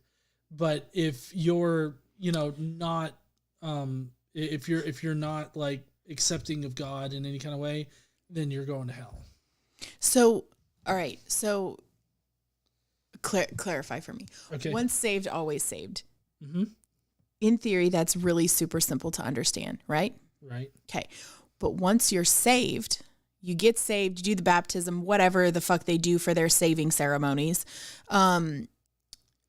Then you kill 5 kids for no reason. You're still good because once saved, always saved? Yeah, I mean, I don't know. I mean, he always, I know that it's really confusing because I get what you're saying. And I mean, I'm just asking because I don't know. I mean, I don't know exactly either. I would think that as long as you believe in Jesus, you're good, Really? Yeah. Because I mean, there are plenty of Protestant like versions of Christianity that believe in that. Stephen Anderson, I believe, is one of those denominations. So once you're saved, it literally does not matter what you do. So why does he hate preach so much? Like why, if you get saved and then you're a dude and you ass fuck another dude every single day for the rest of your life, that should be fine. Yeah. In theory. In theory. But I mean, they're the ones that at the very beginning of their church services, they take a tally of how many souls they won. And what they mean is they go around and they knock on houses, right? And they'll preach the word to them and they'll ask them if, they believe in Jesus or whatever. And once, if they're accepting of Jesus, they consider that a soul saved or a soul won. That's dumb. Yeah. And so they count how many souls that they save every weekend or every week, I guess, technically. So they consider you, if you accept Jesus, then you're saved, is what it seems to be. He also sleeps separately from his wife, I've heard. I mean, I don't really care what he does in his house. I don't want to know what he does with his wife or not. I just hope he doesn't abuse her. Like the way that he talks, like He abuses his congregation too. Like individuals in his congregation, like if they don't step up and defend him, like on the internet or something like that. I mean, he takes it personally. I guess I just don't understand the whole, like, why have all the rules and hate preach so much and tell people it's wrong and they're going to go to hell. If they're saved and they're always saved, then it shouldn't matter. Yeah. Jane Pusecker says, in the once saved, always saved, in theory, you ask for forgiveness. So, oh, okay. Dear Jesus, today I fucked someone in the ass again today. Please forgive me. Amen. And then you just do that every day and you're fine. It's interesting you went to the fucking in the ass thing. Well, I'm just saying, the Steven Anderson people are really against homosexuality. They are. Like that's one of their big things. Mm-hmm. So like it seems like that would be fine. And if you ask forgiveness, I mean, you don't even have to mean it. Same. I saw Collages said 10 Hail Marys will do it. In the Catholic Church, it's different because in the Catholic Church it's not once saved, always saved, but you have to repent. And the idea in the Catholic Church is different from what most people straw man this. It's not like, oh, it's fine. You do whatever you want all week. And then you go and you go to confession, say 10 Hail Marys, then you're good. No, that's actually not how it works. You go to confession, you get your repentance, but you're not supposed to do it again. And you don't get to continue going to confession and repeating your same sins over and over and over and over. And it just goes away. Like, that's not how it works. Well, you see, Catholicism is very unique in that you can be Catholic, believe in Jesus, suck his dick every day. But if you don't do the works, then you can still get sent to hell. As far as I understand it about Catholic theology. So Catholicism is very different than Protestantism in that you're not guaranteed salvation just for merely believing. Right. It's a combination of both works and belief. Faith and works, yeah. Faith and works, yeah. All right, let's continue with this. Atheism is incoherent. Sorry. Oh, Olivia Williams did a member chat saying, I think they will say they were not truly saved. That's another good point, is that typically for these Protestant denominations, if you're like, it's the Ray Comfort kind of idea about it. What does that mean? Not truly saved. What's the criteria? Ray Comfort explains it. Oh, I'm sure it's very well done if Ray Comfort explained it. Well, this is how Ray Comfort explains it. I don't know if y'all know this, but every time you donate, the Lord cries. This is how Ray Comfort explains it, okay? Mm-hmm. If you believe in Jesus and you have given yourself over to Jesus, you will sin no more. That's bullshit. Then what's the point of forgiveness? Well, exactly. Like nothing that they say, logic never follows. Never. Well, so in his mind, you stumble, but you will always be forgiven if you sincerely ask for forgiveness. And so, like, if you continuously do something, then he'd be like, oh, he's not really a Christian because he's continuously doing these things. And so he would say that he's not a real Christian. Same thing that like Olivia was pointing out is that they would just say, oh well, because he did this horrible thing. Anytime is a good time for a beer. Because he did this horrible thing, that means that he's not a true Christian, or he's not truly saved, because he did this horrible thing. So they play a no true Scotsman fallacy with other Christians, is what they do. We had a couple more super chats. Jester says, "Is it sore now?" I wonder if that's talking about fucking people in somebody's the ass, maybe. Yeah. Peyton Dooley used their member chat to say, once saved means God saves you on, and you can't save yourself. God chooses you. If you're saved, God will make you better. Yeah. But I don't know how God chooses you, because the person chooses to be saved. Yeah. It's a choice the person's making. It's not like, I guess you're saying maybe God moves them to do it? Yeah, God works in you to change you fundamentally. Like, that's one of the things that a lot of people say, because is that God fundamentally everyone is broken. Yeah. That was sarcasm, in case anybody didn't pick up on it. Zachary the Hockey says, if the once saved, always saved theory is true, then there are going to be a lot of atheists in heaven. Most Christians are not going to like that. That's true, because, most atheists, at least in the United States, because Christianity's the main religion here in the United States, most atheists are going to be, formerly Christian, some kind. Yeah, in the U.S. that is true. There are many atheists were raised Christian of some sort, typically. Right. Lucrezia Cosplay says, I was taught in RCIA that a small portion of this donation went to beer. that if you go to confession and confess for the same sin again and again, eventually the penitence will start making you slowly stop sinning. That's the idea, right? Yeah. Thank you, Lucrezia. Then Darren Wright says 1 year. Anyway, many denominations believe once you're baptized, then you are once saved, always saved. That's weird. Yeah. And I mean, there are plenty of people who think that if you don't get baptized like proper, like in a certain way, then you're going to be going to hell. Oh, we saw the story. It was a news story last year, and there was a priest. I think it was a priest who wasn't baptizing people properly. Yeah. And like their baptisms were just voided. Right. And it was like one word. He was saying one word wrong or something like that. It was so dumb. And it's like, if that's all it takes, this is really fucking meaningless. I mean, he chanted the wrong incantation to magically, cover the baby in the blood of Jesus. So, it was the craziest shit. shit. What happened. I just can't, like, you can use the grandfather clause here. It's fine. It's fine. It was one word. It really shouldn't matter. I mean, are you saying that you didn't know God wasn't there? And like, everybody's like, this is wonderful. My baby's holy now. And like, but you didn't know he wasn't because I don't know. It all seems so ridiculous to me. It definitely is. I think magical incantations to protect your baby are a little weird. Oh, Ember said it was I baptize instead of we baptize. Yeah, it was something really, really insignificant. Right. But really apparently significant enough. But I mean, if you think about it, if you think back to Harry Potter, magical incantations are very specific in how you even pronounce them. Because it's Leviosa, not Leviosa, right? Yeah.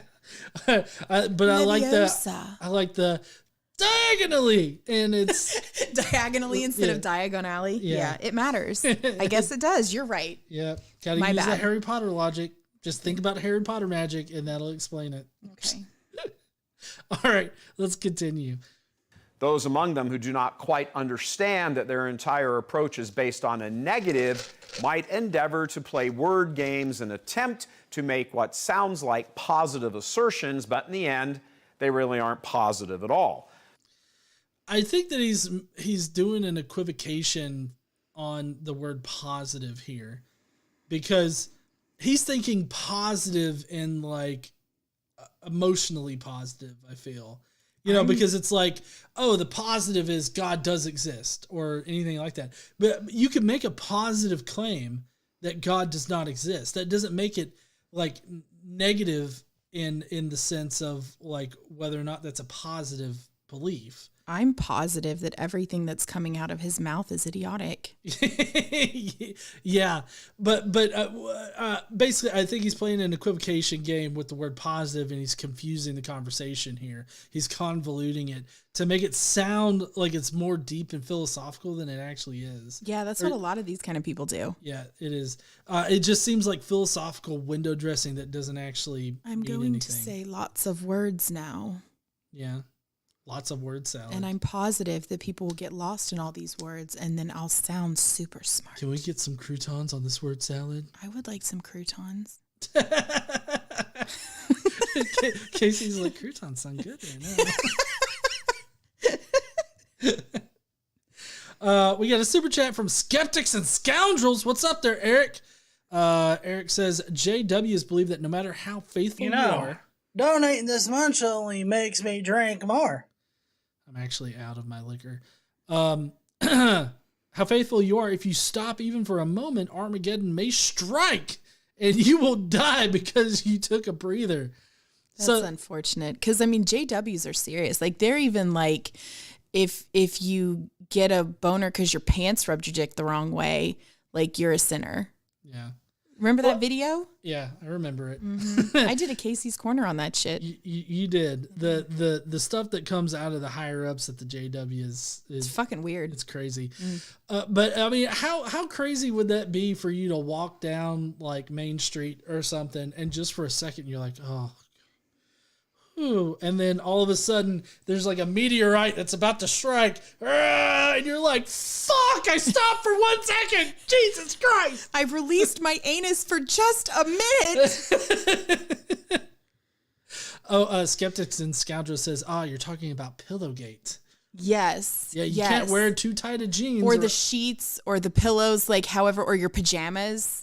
How tight was that guy's jeans if he was walking around orgasming and like coming in his britches just while he's sitting there? I don't know, but I feel like for a guy, I feel like tight jeans, getting an erection in tight jeans would be more uncomfortable than pleasant. I mean, I'm not a guy. I don't know what that feels like, but that's just. Well, I mean, I wonder how many takes it took for him to get that on video. He's like, listen, if you have too tight jeans, fuck. I mean, you're not allowed to wear tight jeans. Shit, my emotion caused my fucking camera to like die. 1 second. 1 second, everybody.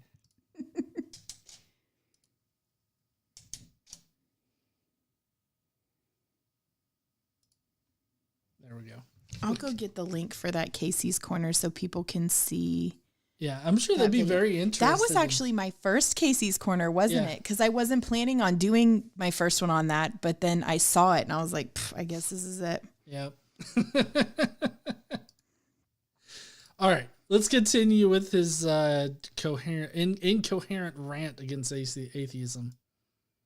For example, to say, I believe in science, that's pretty darn lame.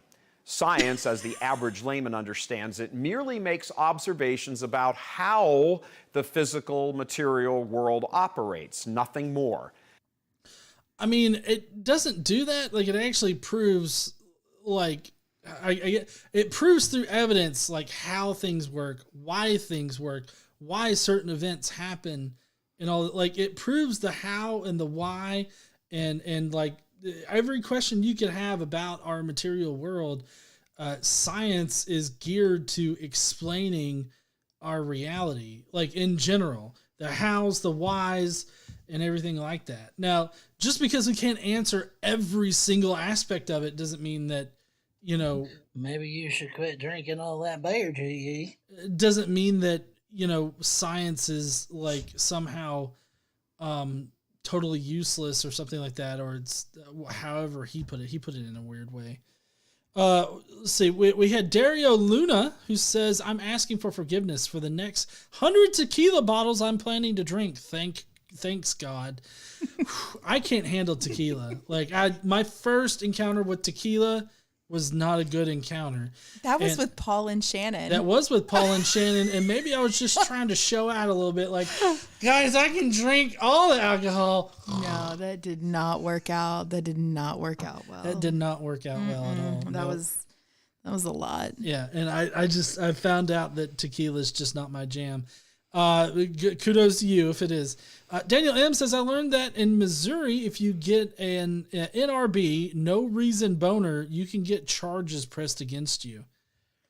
Damn, like, just every single morning, like, I'm sure that probably about half of fucking Arkansas or Missouri is like liable to be put in jail. Well, I mean, is it like if you're in public, so it's a lewd? Like if you're at home, maybe. I mean, yeah. Oh, what if? I could definitely. Well, I mean, I feel like that's a bit more reasonable of a case. Like, let's say you're that guy in that Friends episode where he wears those knit basketball shorts and he's just hanging brain all the time, and. If you're walking around with like super loose shorts and you're just sort of standing there in Starbucks' line and you could like you got a TP shit going on. Yeah, that, or you could hang your jacket on your dick. Like, I mean, I feel like maybe that I could find that a little bit more reasonable, but I feel like if you're doing that, like you're meaning to do it, like to be lewd and everything like that. Like that's your intent. I think that you can make a case for that, but anyways. DJ Frank in the chat said, "How is it determined if there's a reason or not?" I mean, that's fair. Like, if you have a boner for a reason, can you just say, no, I can't be charged for a no reason boner because there was a reason? Excuse me, sir, do you have a reason for that? I sure fucking do. Okay. Sorry, man, we can't do anything about it now. He's got a reason. He's got a reason. I'm sure it's a good one. Anyways, so this guy right here doesn't like science. For one thing, atheists don't just appeal to science for like everything. Now, there are a lot of things that we can appeal to science for, but like some of I mean, there are some topics where we wouldn't necessarily appeal to science on them. But I mean, science is the study of reality. Like the goal of science is to describe reality as best as we can. What we observe And how we experience it and everything, and try to explain all that. So, I mean, when we're looking at our experiences in this world and the different things that we know have happened and trying to explain those, I think it's perfectly fine to look to science to be able to explain those. Like, I know that he's shitting on science because, that's what they do. So, well, science is a caustic to the more fantastical beliefs of any religion. We got Jane Pusacker says, why do hardcore evangelicals always preach repentance and change, yet they hid what they were liberal Christians Tater's gonna take. They do, where liberal Christians don't hide the stuff they do. Right. I find that interesting. It is kind of interesting. Although I know, I mean, there are some liberal Christians that if the action is damning enough, they'll try to hide it and they'll try to circulate. Yeah, but I mean, the evangelicals, the thing is, one of the worst things you can be to your other evangelical Christians is a hypocrite. Yeah. Right. So you preach all these things, you say all these things, you act like you live this life, but you actually don't. That's one of the worst things you can do. Mm-hmm. And I mean, you will be shamed. And I mean, it's a problem, or maybe they'll cover it up depending on what it is and who it is. But that's why they hide it. More liberal Christians are generally in a more accepting environment, and if they do something that is considered sinful, usually people are more accepting, and forgiving. Evangelicals and super conservative Christians are not very forgiving. They might preach it, but they don't do it. Yeah. All right. Well, let's continue with what copycat Ric Flair is going to say next. Oof. Add 2 molecules of hydrogen to 1 molecule of oxygen, and you get water, H2O. Brilliant. But woefully lacking, completely insufficient in explaining why that happens. Well, covalent bonds are made, or is it covalent bonds? There are certain bonds that are made between atoms, and when those particular atoms come together in those particular situations, they're set up right, water will form because of the bonds that they form. Why, like, I feel like when he's saying the whole why, he's talking about a larger transcendent purpose of why, like, why does water form in general? And apparently, I guess maybe he would say that God created us to drink water, so we need water. God created water molecules because we need water, is how he would explain the why water exists. But I mean, we understand why water, or how. We understand how water molecules develop. We understand adhesion. We understand cohesion. We understand these things. Now, I don't know that there's some universal why did water develop. I don't think there's a reason. Well, I mean, it just did. Well, right. There's not like a transcendent reason for water, like a water with water developed for a very specific purpose. But I mean, I think that it all falls back on like chemistry. Like, this is just how atoms interact with each other. Right. And water is going to form because that is the laws of chemistry would dictate that water would form. Mm-hmm.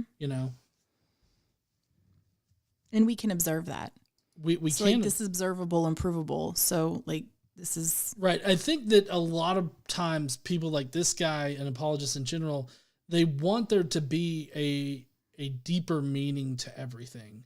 Like they want there to be a deeper meaning to the composition of dirt or the composition of our atmosphere or anything like that. Like it was specially created and all this other stuff, but there really just isn't deeper meaning. But that doesn't remove meaning from our lives or our experiences or anything like that. Right. It just means that, uniformitarianism is a thing that just is applied everywhere.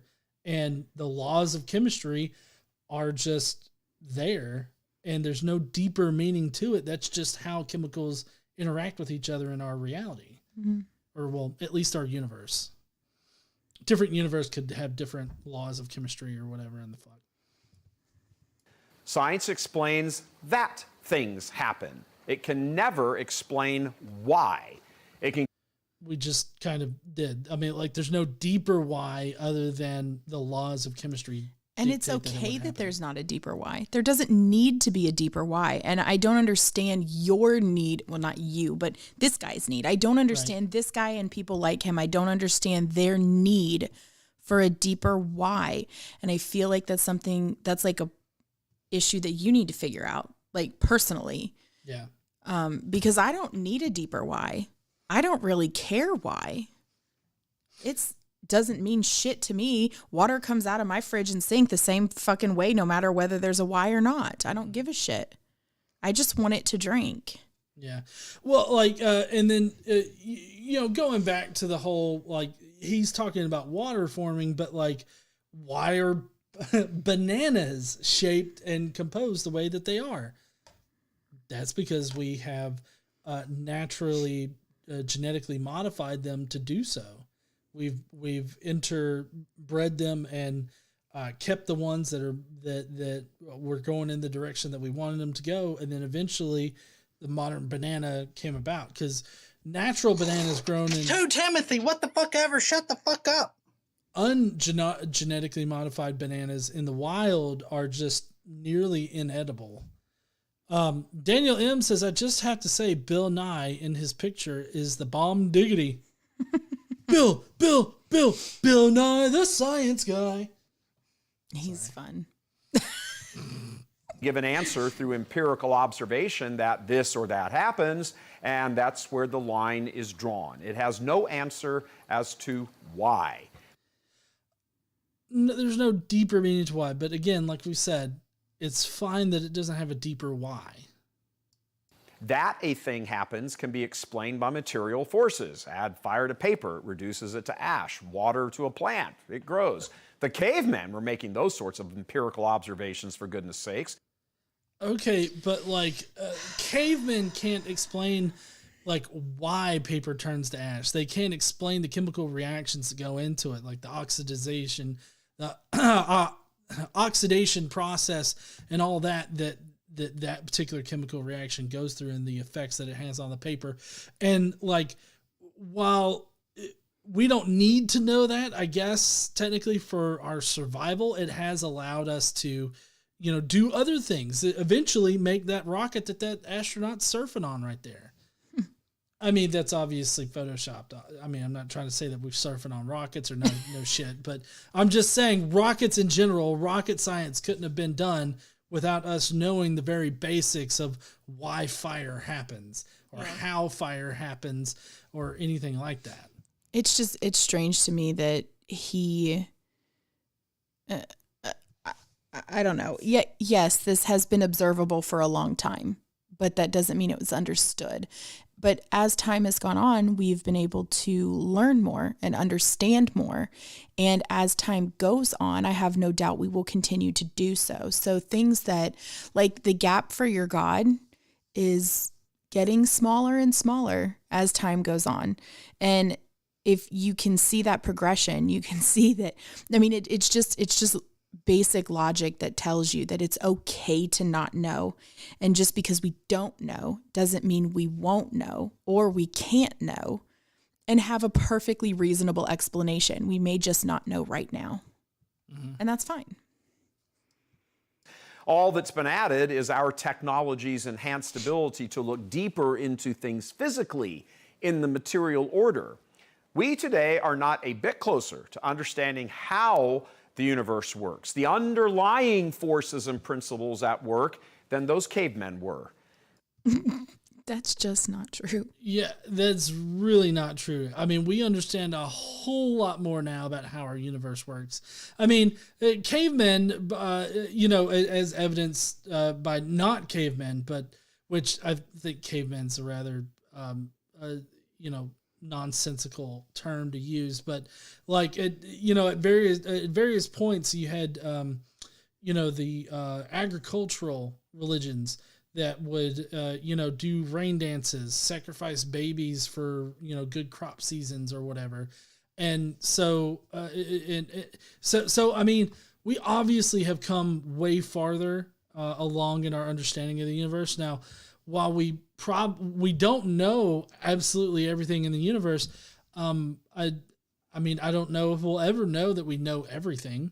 And I think that it would be pretty sad that if we had all the knowledge of how just absolutely everything works, like there would be no more, no more unknowns that we can, be curious about. And I feel like that's a very sad kind of future.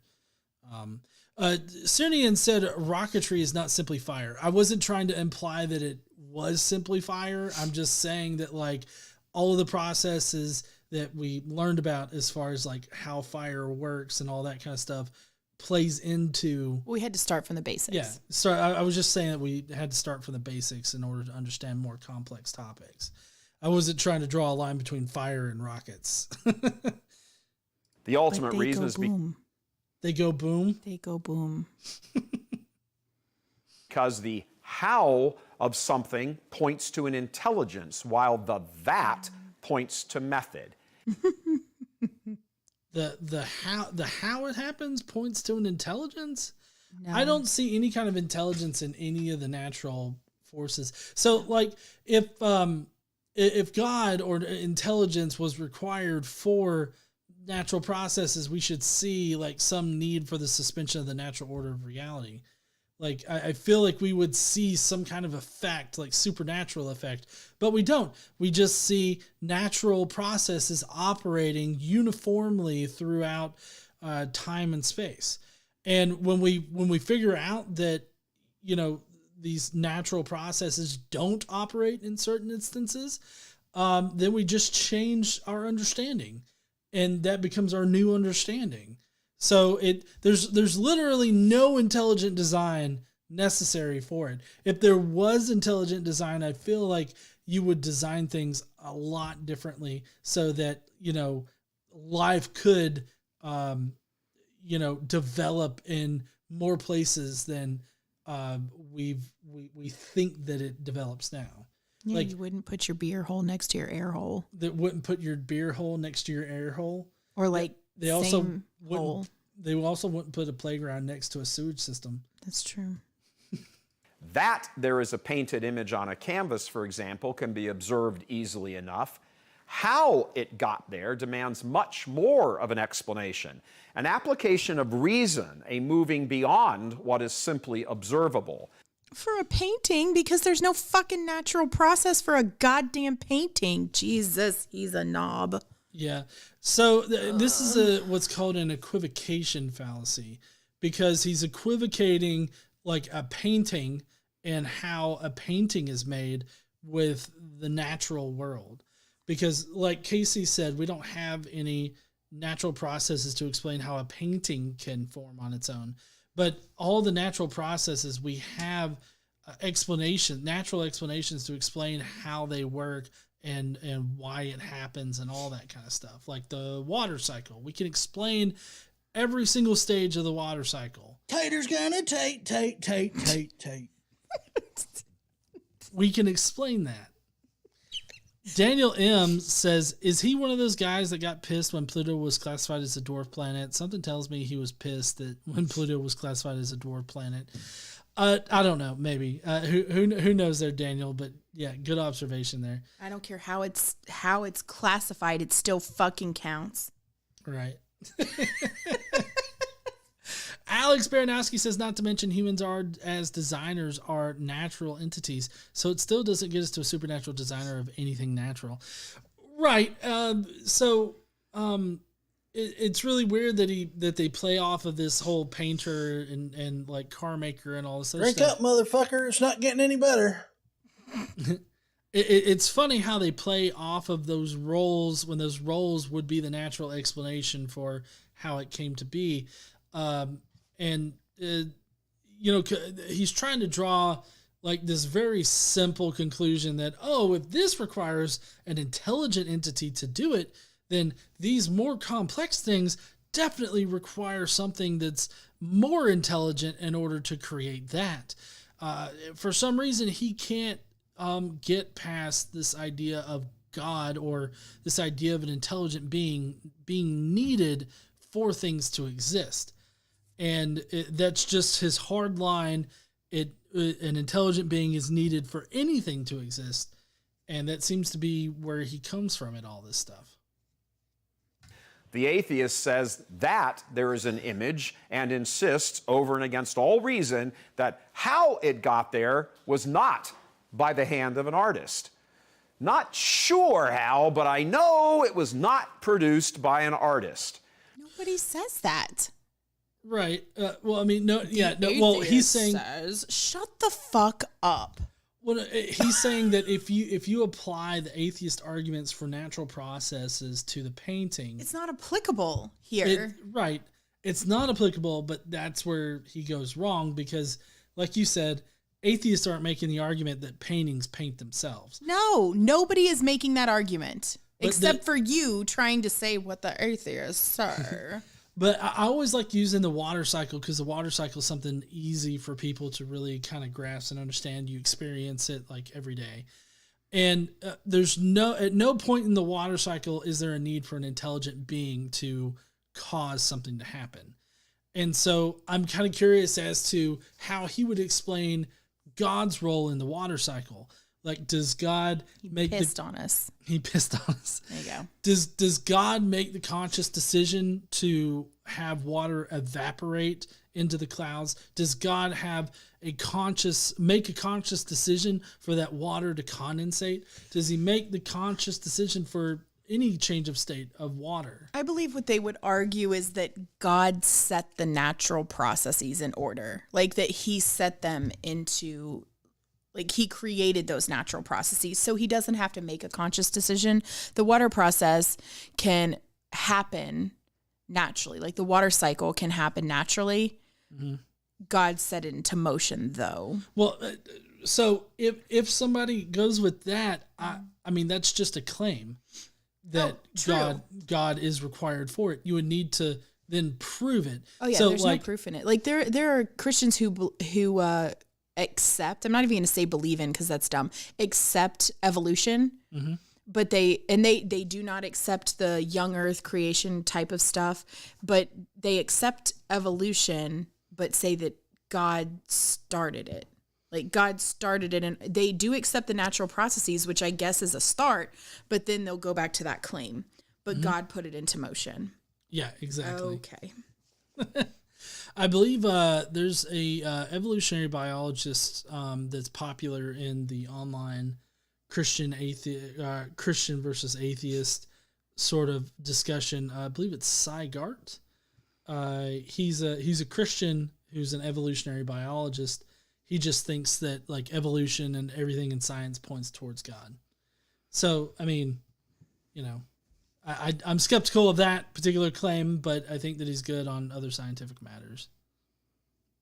The atheist gets all wrapped up in talking about the science of something. For example, continuing with the artwork example, he correctly observes that the pigments, they work together and they transition so seamlessly from one to the other, blah, blah, blah, without ever acknowledging that how this happened is through the mind and will of the artist.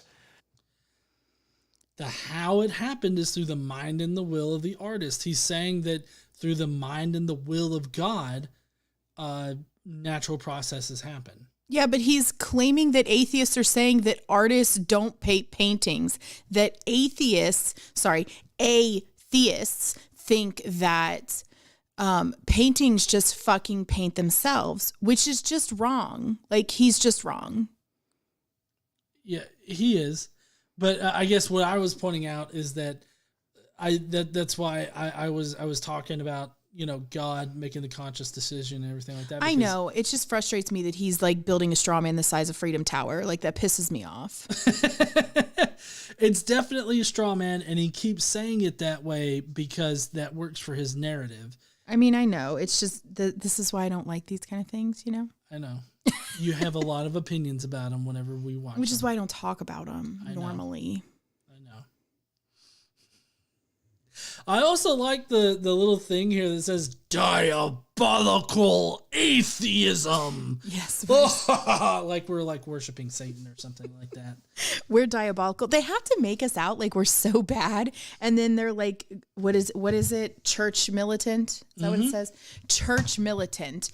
But like, we're the problem? Yeah. We're definitely the problem for the church militant. We're diabolical. I wake up being diabolical. You wake up thinking, how can I fuck up our religious neighbor's day? Oh, yeah, let's play. Let's play some Metallica. Ridiculous. They do exactly the same thing with the material universe, acknowledging the form without ever conceding the substance, the how it all came to be, and moreover, how it all remains in existence, and most importantly, order. Then they grab a few random phrases from Scripture and or distortions from Protestantism, and they attack that straw man, which never properly captures the essence of Christianity, especially Catholicism. It's odd that he recognizes what a straw man is. Yeah, I mean, he builds his own straw man, and then he's shitting on atheists that build a straw man. And, you know, he's sitting there talking about how, like, atheists just refuse to acknowledge that God is required for reality and order and all this other stuff. And, I mean, all he's saying is that God is required. Like, he's not giving us any kind of practical evidence that shows that a God is required. I mean, I'm not going to acknowledge it. I don't accept it. You don't provide any evidence that demonstrates that what you're saying is true. And, you know, that's where he differentiates from science. I mean, he's blah, blah, blahing off science. Like, he's doing the whole Seinfeld thing of yada, yada, yada, yada kind of thing about science, but he's missing the core component that makes science reliable, and that's having evidence to show that your conclusions are sound, that your conclusions are the right conclusions because of all of this evidence that proves your conclusion. And he seems to be like, well, I can just make a fucking claim, and that means it's true because I'm a simpleton like that. Well, the Bible says it's true. Yeah. But only the Catholic one, right? Right. Yeah. Only the Catholic one. And I like how he shits on Protestantism there, saying that it's a perversion of Scripture. You know, the whatever the Protestants think about it. The fucking Protestants. Little by little, they advance their seemingly rational case in the public until the scales have tipped, which is where we are here today. Most people don't believe in God. They either flat out reject belief in a divine being, the position of the atheist, or, more subtly and much more numerous, they pay lip service to a belief that has almost no bearing on their day-to-day life. They are practical atheists, meaning they practice their lives as though there is no God. This is interesting because, I mean, at its core, what he's talking about here is a no true Scotsman fallacy, because he's saying that those people that don't live like he thinks they should live or praise God the way he thinks they should praise God are, quote unquote, practically atheists. And when he says paying lip service, he's saying that they claim to be Christian, but they're really not. And so that's how we can come to the conclusion that most people are atheists. How many people are there on the planet? Almost 8 billion? Nearly, yeah. It's pretty disgusting. How many people? nearly 2.4 billion people adhere to Christianity. Yeah. Okay. So those people believe in a deity, right? Yeah. Islam, nearly 2 billion. Mm-hmm. All right. They believe in the same. I mean, some people might say it's a different one. It's not. I mean, that's already a majority because that's 4.2 billion people right there. Yeah. 1.1 to 1.2 billion are Hindu. Mm-hmm. They have a fuck ton of gods, right? 506 million are Buddhist. 394 million have Chinese traditional religions. 300 million have ethnic religions. Yeah. 100 million African traditional religions. Okay, let's see. Judaism, 14.7 million. There's Sikhism, Jainism, Spiritism, Shintoism, Zoroastrianism. There's all and all these other religions. We're still adding up percentages, right? Mm-hmm.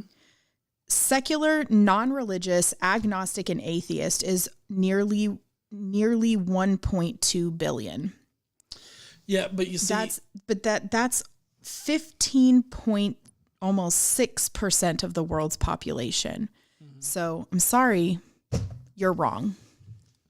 Yes, he is wrong, but in his made-up standard, an apologetically made-up standard, he is considering everybody that's not his form of Catholicism practically atheist. So he acknowledges the low amount of actual atheists, but then he calls religious people that aren't his particular brand of religious practical atheists. But that's not atheist. Atheist is not a person who doesn't believe in deities. Right. He says that they live as though they're atheist. No, they don't. I know they don't. He's bullshitting. Like he's very bigoted in his really views. Dislike this person. I know. He's a very bigoted person in general. But he's got a very illogical and unsound argument here for how most people are atheists. Well, and that's just speaking in the world. 15% in the world, right? Mm-hmm. Is he in the U.S.? He sounds like he's in the U.S. Yeah, he is. Most people in the U.S. don't believe in God. Really? Really? I mean, if you change what it means to be Christian to be hyper specific, and you widen... But that just means they're not Christian. It doesn't mean they don't believe in gods. Right. Well, no. You can be Christian. According to him, you can be Christian, profess a belief in God, but then live your life as though God doesn't exist. So it's those Christians that profess belief in God, but then believers, fuck around with their secretary. Believers, but not practicing. No. They could try to be practicing. Well, if they practice, then they don't live their life as there's no God. I mean, but according to for him, it's everybody that doesn't practice in his way, his faith, and the way that he wants his faith implemented, very hyper specifically. Everybody else is practically an atheist. This is annoying. Yeah, it is. It's a very convoluted argument. That's why Ronald Reagan Jr. can spend millions on an ad on one of the most watched shows in America and says he's not afraid of hell because there is no God. Okay. For one thing, Ronald Reagan didn't say that. Or didn't do that. Ron Reagan was hired as a spokesperson for the FFRF. He was featured in an ad. Right. The FFRF paid thousands, $130,000. To be fair, we don't know who paid for it. It could have been a donor that paid for it. It could have been the organization that paid for it. Multiple people could have paid for it. We don't know who paid for the ad. Nobody knows that. Right. All we can do is make assumptions. Exactly. And then he also didn't say that God doesn't exist in the ad. He just said, he's unabashedly atheist. Like he's been an atheist for a while. He doesn't believe in his whole life. His whole life, yeah. Mm-hmm. And so he didn't say he's not scared of hell because God doesn't exist. He's just saying, I'm not afraid of hell. Like that's what he said. I mean, I was paraphrasing what he said, but he's adding in there more words than Ron Reagan did. But I love the graphic here. Hell is real. Reminds me of that sign here in Alabama of the Satan sign. I've got a picture of it because we pass it every time we go through South Alabama. Mm-hmm. But it reminds me of that every single time. Even if large portions of society might intellectually disagree with the there is no God part of that, most agree that there is either no hell or most people don't go there, and certainly they are not going there themselves. So one way or another, the mission of atheism is advanced.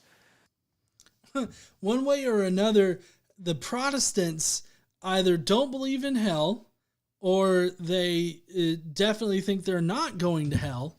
And so therefore atheism is advanced. The Protestants are like the fire and brimstone. What is he talking about? I don't know, but to say that, to act like our goal is to advance atheism is just kind of ridiculous. He didn't directly say that that's the goal of atheists, but considering that for the longest time, religious people have had like one of the primary goals is to spread their religion. I think it'd be fairly easily, you could fairly easily put it on him that he's probably talking about atheists pushing atheism or atheism spreading. I just don't care if people are atheists or not. Like, I just don't care. I don't care if you're any particular religion or not. Just don't try to push your shit on other people. Don't try to get your morality set as government regulation on people who don't believe your shit. Just believe whatever you believe and leave everybody else the fuck alone. Yeah. Like, it's not that hard. Just be fucking decent. Yeah. Also, don't use it to not provide health care for your children because you'll fucking pray it away. Like, don't do dumb shit like that. Don't do shit that hurts people. And it's fine. I agree. Is America an atheistic country? No. Not exactly. But not at all. Yeah. We're definitely not an atheistic country. Long as though there is no God. Atheism is on the march, even if it hasn't quite captured all the ground at once yet.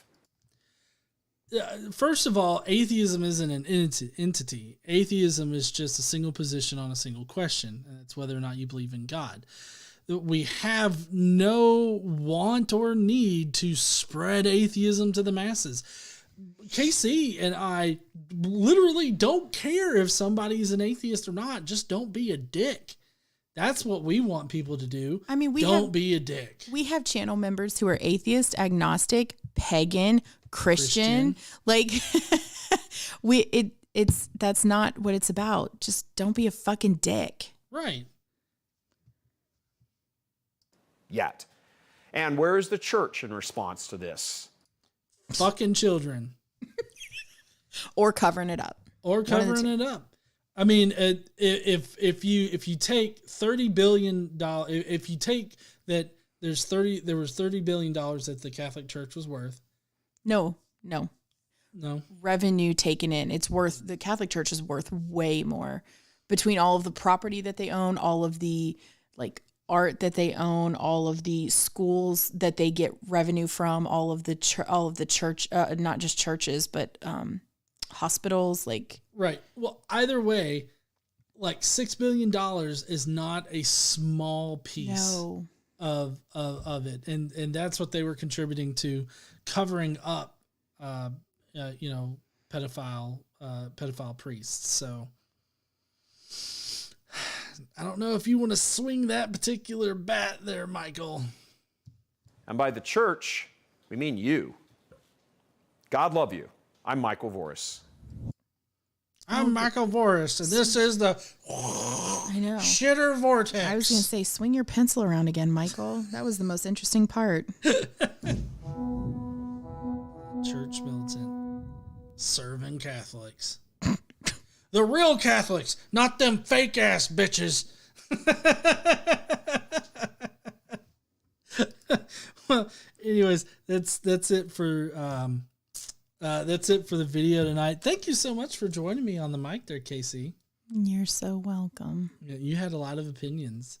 I always do. You really added to it. I appreciate it. Mm-hmm. Well, that's going to be it for the show tonight. All in all, for Michael Voris on the Vortex. You need to do that with your wand. Where's your wand? There you go. I've always got my dick wand. Now do the vortex with the wand. That takes talent. Yeah. Leviosa. Is that right? Leviosa, not Leviosa. Leviosa. No, wait. Yeah. Wingardium Leviosa. Wingardium Leviosa. Nope. Fuck. Did it wrong again.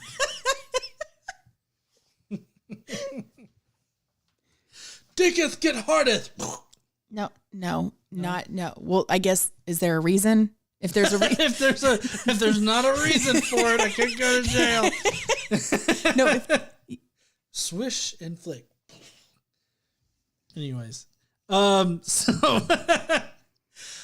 wasn't impressed by his whole presentation. I was a little bit entertained because of, how very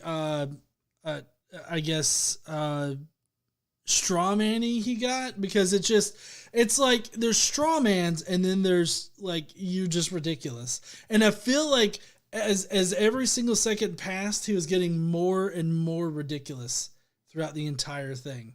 Yeah. And so that was quite interesting to see that. Nothing he said really persuaded me against my position.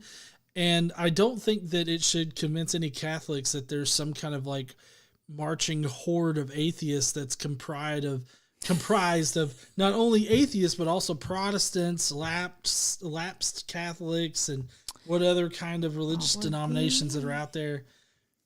Former recovering Catholic. There are a lot of recovering Catholics. Yeah. Because your church is abusive, sir. I think one of the biggest things, biggest parts of this video was the looking deeper into the why things happen the way that they do. And, not being satisfied with the explanation that sometimes shit just happens. The natural processes that occur in reality, there's no deeper why for them to be happening. Like there's no intelligence, there's no purpose behind like the water cycle, as far as like, an intelligent being did this for this reason. Like that's the why of it. He seems to not be able to envision a world where there's just reality exists without the need of some kind of intelligent mind. He seems to be incapable of considering that kind of reality or that kind of universe. And so for him, it's just a non-starter to suggest that there's no intelligent designer. And that natural shit just operates naturally because shit just happens.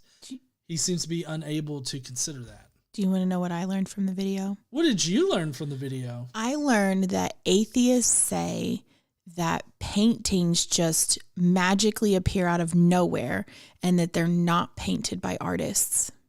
And since I'm an atheist, I should probably get on board with that. Oh, yeah. Apparently. Well, heathens, I'd really love to know what y'all thought about Michael's video in the shitter vortex Wingardium Leviosa. Is that correct? Leviosa. Too much saw. You have too much saw. Leviosa. That's better, I guess. Wingardium Leviosa. There you go. Vortex. Vortex power. I don't think that's what that means, though. No. Anyways, would really love to hear what y'all thought about it. Let me know down below in the comments or in the live comments right now. I'd really love to know what you guys think about it. If you're going to be leaving out right now, I really appreciate you stopping by. If you liked the live stream today, definitely try and share this out with a friend or share it on social media or something like that. We'd really love to see new faces and everything like that in the streams. So definitely share it with your friends. But before you head out, make sure you smash that like button and subscribe if you're not already subscribed and you like this kind of live stream. Now, don't forget to stand up and use your voice, you dirty fucking atheists. It doesn't matter if you're religious or not. According to Michael, you are probably practically an atheist, so you dirty fucking atheist. Anyways, bye, heathens. But don't go, because we have the Skeptic Mafia comments to go through. Also, we got a super awesome compliment from Donald Trump's Bone Spurs. I don't know if you know that we have a celebrity. We have a celebrity in the chat, Donald Trump's Bone Spurs? Yeah.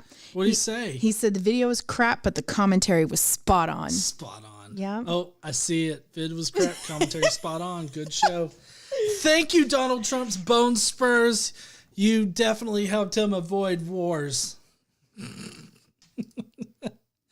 Daniel M says, don't levitate us too much. We're old and we might break a hip. Fuck, I know how that feels. I get up out of my couch and it's like, oh, the stress is going to get me one day. The stress on my bones. Maybe you should quit drinking all that beer, GE. That's Brocephus's advice. Oh, yeah? Stop drinking beer? He needs to take that advice first. Right? I think, yeah.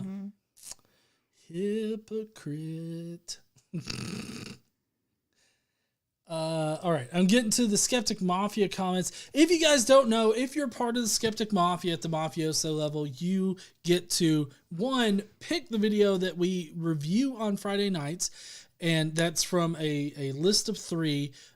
We do a poll, and you get to pick. But you also get to leave a comment about the video that I'll read on the stream.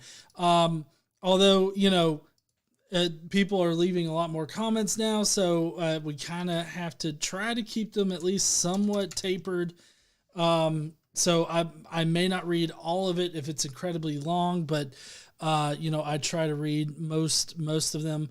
But in any case, if you want to be able to leave a comment about the video and have it read and interact on the live stream, then become a Skeptic Mafia member, and you too can leave a comment. So we're going to head on over to the comments right now.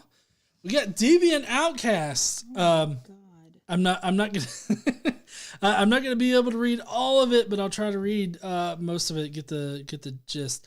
Read number 1, and that's it. Deviant Outcast says, as a non-U.S. citizen, I can say squat diddly do about the cost of ad time on a specific U.S. network or channel or whatever. I can say squiddly do about it, but that's about it. Deviant's familiar with the FFRF and everything like that. 2, I don't believe in science. I have trust in scientific method based on very tangible, concrete success. And I find it hypocritical of anyone to deny that success while simultaneously actively reaping its fruits, i.e., e.g., any transferring of information using any medium except clay tablets and the old mouth to ear. And then number 3, okay, I'm just fucking out here. Science can't explain why things happen. Fuck my brain. Sideways with a dull poker, would you? So stay safe, and for the ungodly, love all, stay sane. Thank you so much, there, Deviant Outcast. I appreciate all of the comment that you left, but I couldn't read all of it.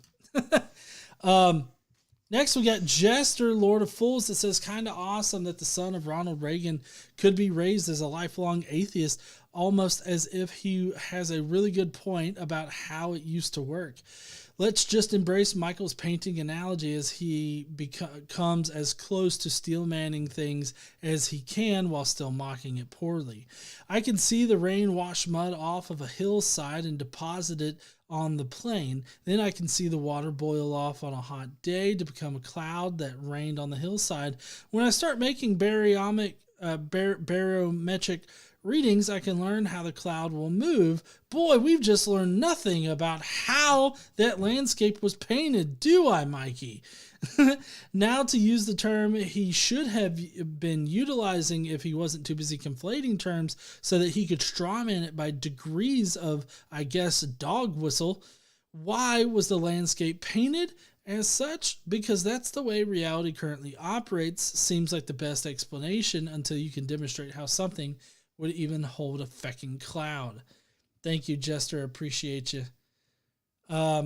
Next is Alex Baranowski, who says, okay, first of all, church militant sounds a bit vicious, but I did see some video on how to witness to non-believers yesterday from someone else, and the chapters of the video were titled Be Friendly, Explore, and Stimulate.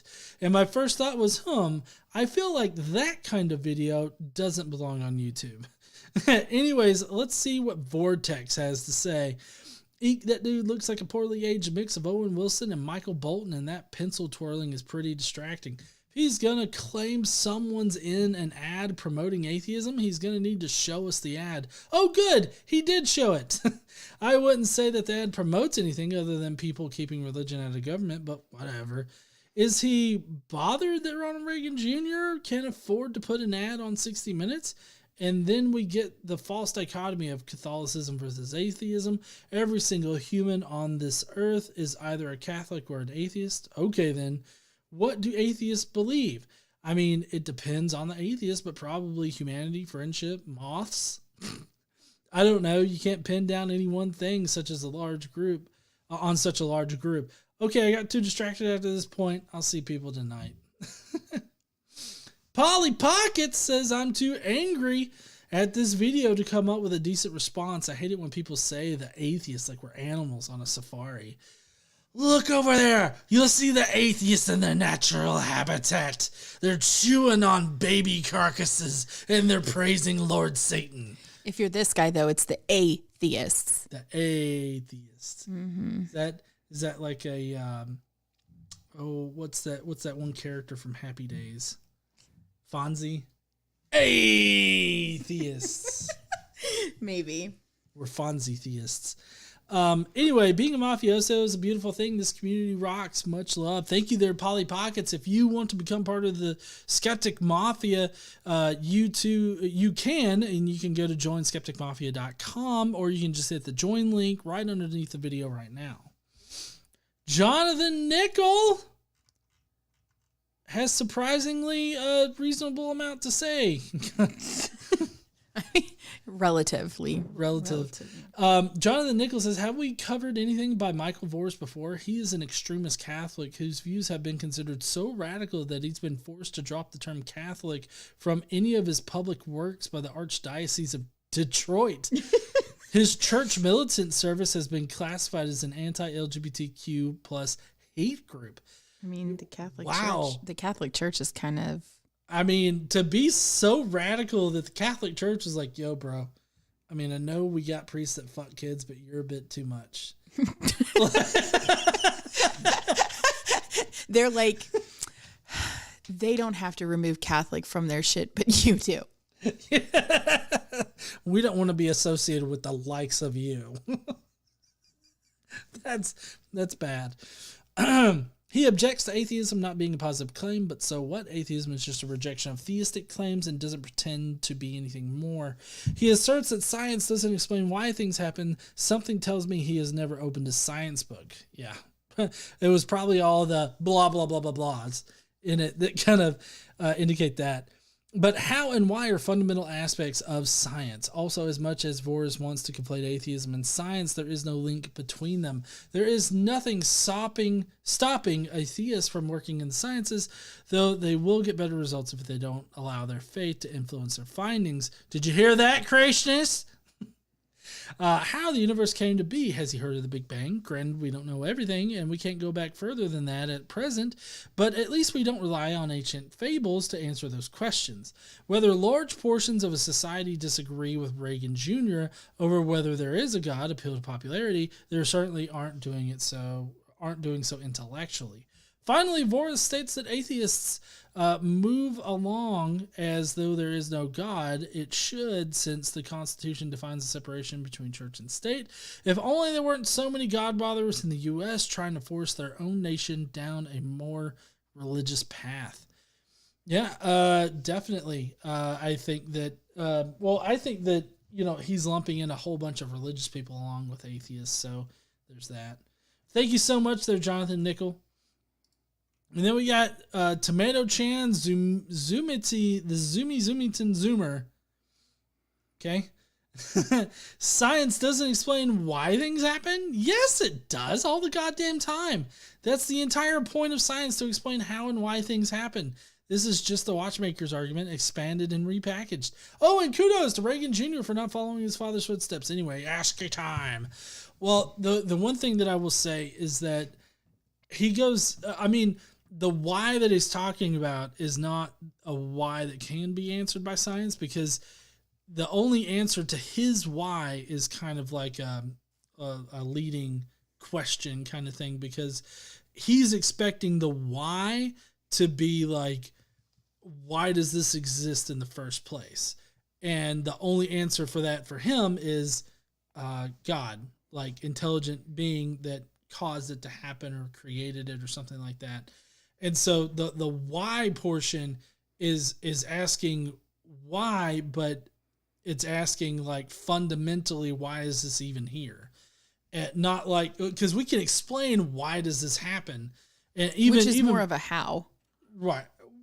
There is some aspect of why. There is some aspect of why, but like a comparable ultimate why is just shit happens. Like natural shit happens naturally. That's the why, but he doesn't like that, because he can't envision a world without an intelligent being causing things to be created and shit. So anyways, there's a big reversal here. That's basically what he did, shifting the goalpost. The argument from no, you always lick that like button, go ahead and smash the subscribe and gently caress it, whichever it prefers. I'm more the gently caressing type, but hey, you do you. And while you're at it, go ahead and join the Skeptic Mafia, because we're awesome. And keep in mind that I'm not a snack. Thank you, Tomato Chan. Appreciate you. I had tomatoes for dinner last night. Huh? I had tomatoes at dinner last night. You had tomatoes at dinner. Tomatoes were on my sandwich today. Mine too. Drew's book reviews says, I have faith all of you heathens will be entertained tonight. It is movie night with the fam tonight, so I won't be joining you live, but until next time, keep on reading. Hey, I've got the perfect movie for us to watch, because it's hilarious, and we're going to do it right after this. Okay. Finally, we've got Jonathan Hanachek, who loves to use the emojis that you can get by being a Skeptic Mafia member. But he just says wrong, so fucking wrong, damn wrong. Now a whole bunch of fail whales, which I have to say, I really like my fail whales. My fail whales are pretty great. And then there's the Press X the Doubt guy and the Skeptibell and Casey saying what the fuck, and then Robot Devil. Also, tomorrow is Jonathan Hanachek's birthday, so I think maybe you should sing. Oh, it is. Mm-hmm. I thought that I'm not going to sing. You're not going to sing. No. Hell no, I'm not going to sing. I sing for you on your birthday, and that is it. I sing for no one else. I feel special. You are, but you can sing for Jonathan Hanachek. Okay. Thank you for letting me know, because I saw the member chat earlier, but I thought you had handled it, so that's why I did. Okay. Yeah. That's why I said I'm not singing. Okay, here we go. Jonathan Hanachek's birthday. Happy birthday to you. Happy birthday to you. Happy birthday to Jonathan. Happy birthday to you. Lovely. It was definitely lovely. Mm-hmm. Not a day of teach, like not a class. No lessons. Nothing. You wouldn't. No lessons. You wouldn't know. Nope. You wouldn't be able to determine me Nope. from that guy who plays the Over the Rainbow. Nope. Not a single difference. All right, that's going to be it for tonight, heathens. Really appreciate y'all stopping by and everything like that. You know, I kind of want to play some video games tomorrow on my GE Plays channel. Dead Space came out today, the remake, and I'd never played the original, but there was a guy on that was commenting on my channel like a couple years ago. Every time he commented, it was like, have you played Dead Space yet? You got to play Dead Space. There's a crazy cult in Dead Space. You need to play Dead Space. And he was really insistent on me playing Dead Space.